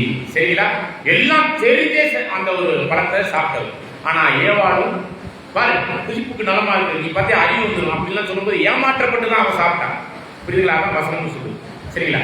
அப்படிங்கும் போதுதான் இந்த ஒரு விஷயத்துலதான் அங்கே தேவனுடைய காரியத்துல அங்க எல்லா சாபங்களும் மரணமும் ஆதாமுக்குள்ள வந்து நம்மளுக்கும் வந்துருச்சு. சரிங்களா? ஓகே, அவர் அன்னைக்கே செத்தாரா அப்படின்னு ஒரு கேள்வி கேட்டா என்ன சொல்றது? ஒரு சில பேர் சொல்றாங்க ஆவியில செத்து போயிட்டார், ஆத்மாவில செத்து போயிட்டார். சரிங்களா? அப்படிலாம் நம்ம சொல்ல முடியாது. சரிங்களா? இப்ப இந்த இடத்துல நம்ம சிந்திக்க வேண்டிய ஒரு விஷயம் என்னன்னா, அன்னைக்கே செத்தாருன்னா அன்னைக்குதான் செத்தார், இதுல எந்த மாற்றமும் இல்லை. சரிங்களா? அப்படின்னா இதை பத்தி ஒரு சில முஸ்லிம்கள் மற்ற மதத்தினர் என்ன சொல்றாங்க தெரியுங்களா? உங்க தேவன் பொய் சொல்ற தேவன் அப்படிங்கிறாங்க. ஏன் தேவன் சொன்னார் அன்னைக்கே சாப்பிட்ட அன்னைக்கே செத்துருன்னு சொன்னார், செத்தாரா? சாகல இல்ல. அப்போ உங்க தேவன் என்னதான்? பொய் சொல்ற தேவன் அப்படிங்கிறாங்க. இப்ப சொல்லுங்க, இவங்களுக்கு என்ன பதில் சொல்றாங்க? பொய்யுரையாத தேவன் அன்னைக்கே சாகலையே, இதான் பிரச்சனை. சரி, அவர் எத்தனை வருஷம் வாழ்ந்தாரு தெரியுமா? 30 வருஷம். ஆதியாகமம் 5:4 படிக்கிறோம். சரிங்களா? படிக்கலாம் பாருங்க. இந்த ஒரு நாள் உள்ள சாகணும் அப்படின்னு சொன்னது 2 பேதுரு 3ஆம் அதிகாரம் 7-8 வசனம். பக்கம் 324 2 பேதுரு 3ஆம் அதிகாரம். பிரியமானவர்களே, கர்த்தருக்கு ஒரு நாள் 1000 வருஷம் போலவும் 1000 வருஷம் ஒரு நாள் போலவும் இருக்கிறது என்று இந்த ஒரு காரியத்தை நீங்கள் அறியாதிருக்க வேண்டாம். கர்த்தருக்கு ஒரு நாள்னா 1000 வருஷம். இப்ப ஆதாம் 1030 வருஷமா அவரோட இருந்தாரு. இப்ப கர்த்தர் போய் பேசுறவரா? ஒரேயாத தேவன். அன்னைக்கே தான் கர்த்தரை பொறுத்த மட்டும் என்னைக்குதான் செத்தாருங்க? அன்னைக்கு. இப்ப பதில் வந்துருச்சு பாத்தீங்களா? இதான் சத்தியத்தை அறிவீர்கள், சத்தியம் உங்களை விடுதலையாகும். சரிங்களா? இப்ப பாருங்க, நம்ம அநேக கேள்விகளுக்கான பதில் ஆதியாகமத்தில் இல்ல, எங்கேயோ. சரிங்களா? சரி, இந்த ஆதாமோட கதை முடிஞ்சிருச்சான்னு பாத்தீங்கன்னா வேற எதுவும் ஆதாம் இருக்கிறாங்களா? வேற ஏதாச்சும் ஆதாம்? இயேசு. இதுல புது புது கதையெல்லாம் சொல்றீங்க. அம்மா சொல்ற மாதிரி வேற ஒரு ஆதாம் இருக்கிறாரு. இவங்க என்ன சொல்றாங்கன்னா இயேசு ஆதாம் அப்படிங்கிறாங்க. ஆமாவா இல்லையே? பாருங்க, அவர் என்ன ஆதாம்? பிந்தின ஆதாம். ரோமர் 5ஆம் அதிகாரம் 12 மற்றும் 14வது வசனம். ரோமர் 5ஆம் அதிகாரம் 12 மற்றும் 14வது வசனம். 5ஆம் அதிகாரம் 12 மற்றும் 14வது வசனம். இப்படியாக ஒரே மனுஷனால் பாவமும் பாவத்தினால் மரணமும் உலகத்திலே பிரவேசித்தது போலவும். பாருங்க, ஒரே மனுஷன் யாரு? ஆதாம்னால பாவம், பாவத்தினாலே மரணமும் வந்தது போல எல்லா மனுஷரும் பாவம் செய்தபடியால் மரணம் எல்லாருக்கும் வந்தது போலவும் இதுவும் ஆயிற்று. இப்ப 14வது வசனம். அப்படி இருந்தும் மரணமானது ஆதாம் முதல் மோசே வரைக்கும் ஆதாமின் விகிதங்களுக்கொப்பாய் பாவம் செய்யாதவர்களையும் ஆண்டு கொண்டது. அந்த ஆதாம் பின்பு வந்ததற்கு முன் அடையாளமானவன். அந்த ஆதாம், பழைய ஆதாம், பின்பு வந்த ஒரு ஆதாம் இருக்கிறாராம். அவருக்கு முன்னடையாளம் நிழலாம். அவரு முதல் ஆதாம். இவர் எத்தனாவது ஆதாம்? ஆவிக்குரிய ஆதாம், ஜீவனை கொடுக்கிற ஆதாம். படிக்கலாம் பாருங்க. 1 கொரிந்தியர் 15ஆம் அதிகாரம் 45வது வசனம். 1 கொரிந்தியர் 15ஆம் அதிகாரம் 15ஆம் அதிகாரம் பக்கம் 243. மற்றபடியே முந்தின மனுஷனாக ஆதாம் ஜீவாத்மாவானார் என்று எழுதியிருக்கிறது. ஜீவாத்மாவா மண்ணிலிருந்து படைக்கப்பட்ட அந்த ஆதாம், மண்ணிலிருந்து படைக்கப்பட்ட அந்த ஆதாம் ஜீவாத்மாவானான். பிந்தின ஒரு ஆதாம் இருக்கிறாரு. அவர் உயிர் கொடுக்கிற ஆவியை உடையவராய் இருக்கிறாரு. யார் இந்த பிந்தின ஆதாம்? பாத்தீங்களா? இன்னொரு ஆதாம் இருக்கிறாரு. அவரால் நம்மளுக்கு என்ன உண்டாயிருக்குது? ரட்சிப்பு, மீட்பு, மீட்கும் பொருள் கொடுக்கப்பட்டது. ஆக முதல் ஆதாமாகிய மனுஷனால் மரணம் உண்டானது. 2ஆம் ஆதாமாகிய நம்முடைய கிறிஸ்துவினால் ஜீவன் உண்டானது. 1 கொரிந்தியர் 15ஆம் அதிகாரம் 22வது வசனம். ஆதாமுக்குள் எல்லாரும் மரிக்கிறது போல கிறிஸ்துவுக்குள் எல்லாரும் உயிரடைவார்கள். என்ன அடைவாங்க? உயிரடைவார்கள். அப்ப அந்த மீட்கும் பொருளுக்கான ஜீவன் 2ஆம் ஆதாமாகிய நம்முடைய ஆண்டவர் மனுஷனாக வந்ததுனால அந்த மீட்கும் பொருளுக்குரிய ஜீவன் கிடைக்கப்பட்டதை நம்ம பார்க்கிறோம். 1 தீமோத்தி 2ஆம் அதிகாரம் 1-2 சரி மன்னிக்கும் 3 4 மற்றும் 5 வசனங்களை வாசிங்க. 4 மற்றும் 5. 1 தீமோத்தேயு 2ஆம் அதிகாரம் 4 மற்றும் 5 வசனங்கள். 286வது பக்கம். எல்லா மனுஷரும் ரட்சிக்கப்படவும் சத்தியத்தை அறிகிற அறிவை அடையவும் அவர் சித்தமுள்ளவராய் இருக்கிறார். தேவன் ஒருவரே, தேவனுக்கும் மனுஷருக்கும் மத்தியஸ்தரும் ஒருவரே. எல்லாரையும் மீட்கும் பொருளாக தம்மை ஒப்புக்கொடுத்த மனுஷனாகிய கிறிஸ்து இயேசு அவரே. மனுஷனாகிய கிறிஸ்து இயேசு, அதான் 2ஆம் மனுஷனாகிய ஆதாம். அவரால் தான் எல்லா மனுஷனுக்குமான ஜீவன் உண்டாயிருக்குதுங்கிற ரட்சிப்பின் திட்டத்தை வகுத்திருக்கிறார். பாருங்க, நம்ம 1ஆம் ஆதாம தேடினா நம்முடைய ரட்சகர் 2ஆம் ஆதாமா வந்து நம்முடைய பூமியினுடைய உலக ரட்சகராக, உலகத்தின் பாவங்களை சுமந்திருக்கிற தேவாதிபதியாக, நம்முடைய மீட்கும் பொருளாக 2ஆம் ஆதாமாக ஜீவனை கொடுக்கிறவரா வந்து நிற்கிறார். பாத்தீங்களா? இப்ப நிழலுக்குரிய ஒரு விஷயத்துல ஆதாம் அங்கே போயிட்டாரு, முதலாம் ஆதாம். பொருளுக்குரிய விஷயத்துல யார் இருந்தா? கிறிஸ்து. முதலாம் ஆதாம் விழாவுல இருந்து ஏற்படுத்து யாரை உருவாக்குனார்? யார? ஏவா. இப்ப இரண்டாம் ஆதாம் விழாவுல குத்தப்பட்டார். அந்த ரத்தமும் நீரினால யாரு படைக்கப்படுறா? அவருடைய மனவாட்டியாகிய சபை. பாருங்க எவ்வளவு நிழலுக்கான பொருளுக்குரிய ஒரு விஷயத்துல இப்படி பிரம்மாண்டமான காரியங்கள்லாம் இதுல இருக்கிறத நம்ம பார்க்கணும். எபேசியர்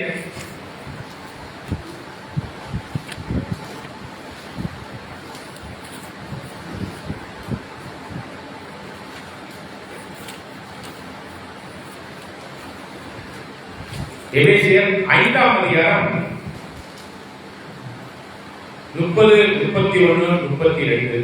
எபேசியர் 5ஆம் அதிகாரம் 30, 31 வசனங்கள் 268வது பக்கம். நாம் அவருடைய சரீரத்தில் அவயவங்களாகவும் அவருடைய மாம்சத்திற்கும் அவருடைய எலும்புகளுக்கும் உரியவர்களாகவும் இருக்கிறோம். இது நிமித்தம் மனுஷன் தன் தகப்பனையும் தன் தாயையும் விட்டு தன் மனைவியோடு இசைத்து இருவரும் ஒரே மாம்சமாய் இருப்பார்கள். இது யாருக்கு கொடுக்கப்பட்ட கட்டளைங்க? யாரு அந்த அனுமானங்களுக்குரிய அந்த காரியத்துல இருவரும் ஒரு மாமிசமா இருப்பாங்கன்னு சொல்லப்பட்டது? ஆதாம், முதலாம் ஆதாமுக்கு. இந்த கணவன் மனைவியினுடைய உறவை பத்தி பெரிய ரகசியம் ஒண்ணு அடுத்த வசனத்துல சொல்றாரு. படியே. இந்த ரகசியம் பெரியது, நான் கிறிஸ்துவையும் சபையையும் பற்றி சொல்கிறேன். பாத்தீங்களா? இந்த கணவன் மனைவி ஆதாம் ஏவாளுடைய உறவு எதை பத்தியதான்? அவருடைய மனவாட்டியாகிய சபையை பற்றியதும். பாருங்க, இந்த இரண்டாம் ஆதாமை குறித்தக்கூடிய காரியங்கள்லாம் முதலாம் ஆதாமை வச்சு ஏகப்பட்ட ரகசியங்களை தேவன் என்ன பண்ணி வச்சிருக்கிறார்? என்ன பண்ணி வச்சிருக்கிறார்? புதைச்சி வச்சிருக்கிறாரு இல்லீங்களா? ஆமாவா இல்லையா? சரிங்களா? 2 கொரிந்தியர் 11ஆம் அதிகாரம் 1வது வசனத்தை வாசம். 2வது வசனம்.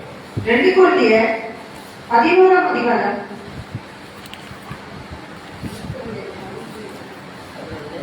11 2வது வசனம்.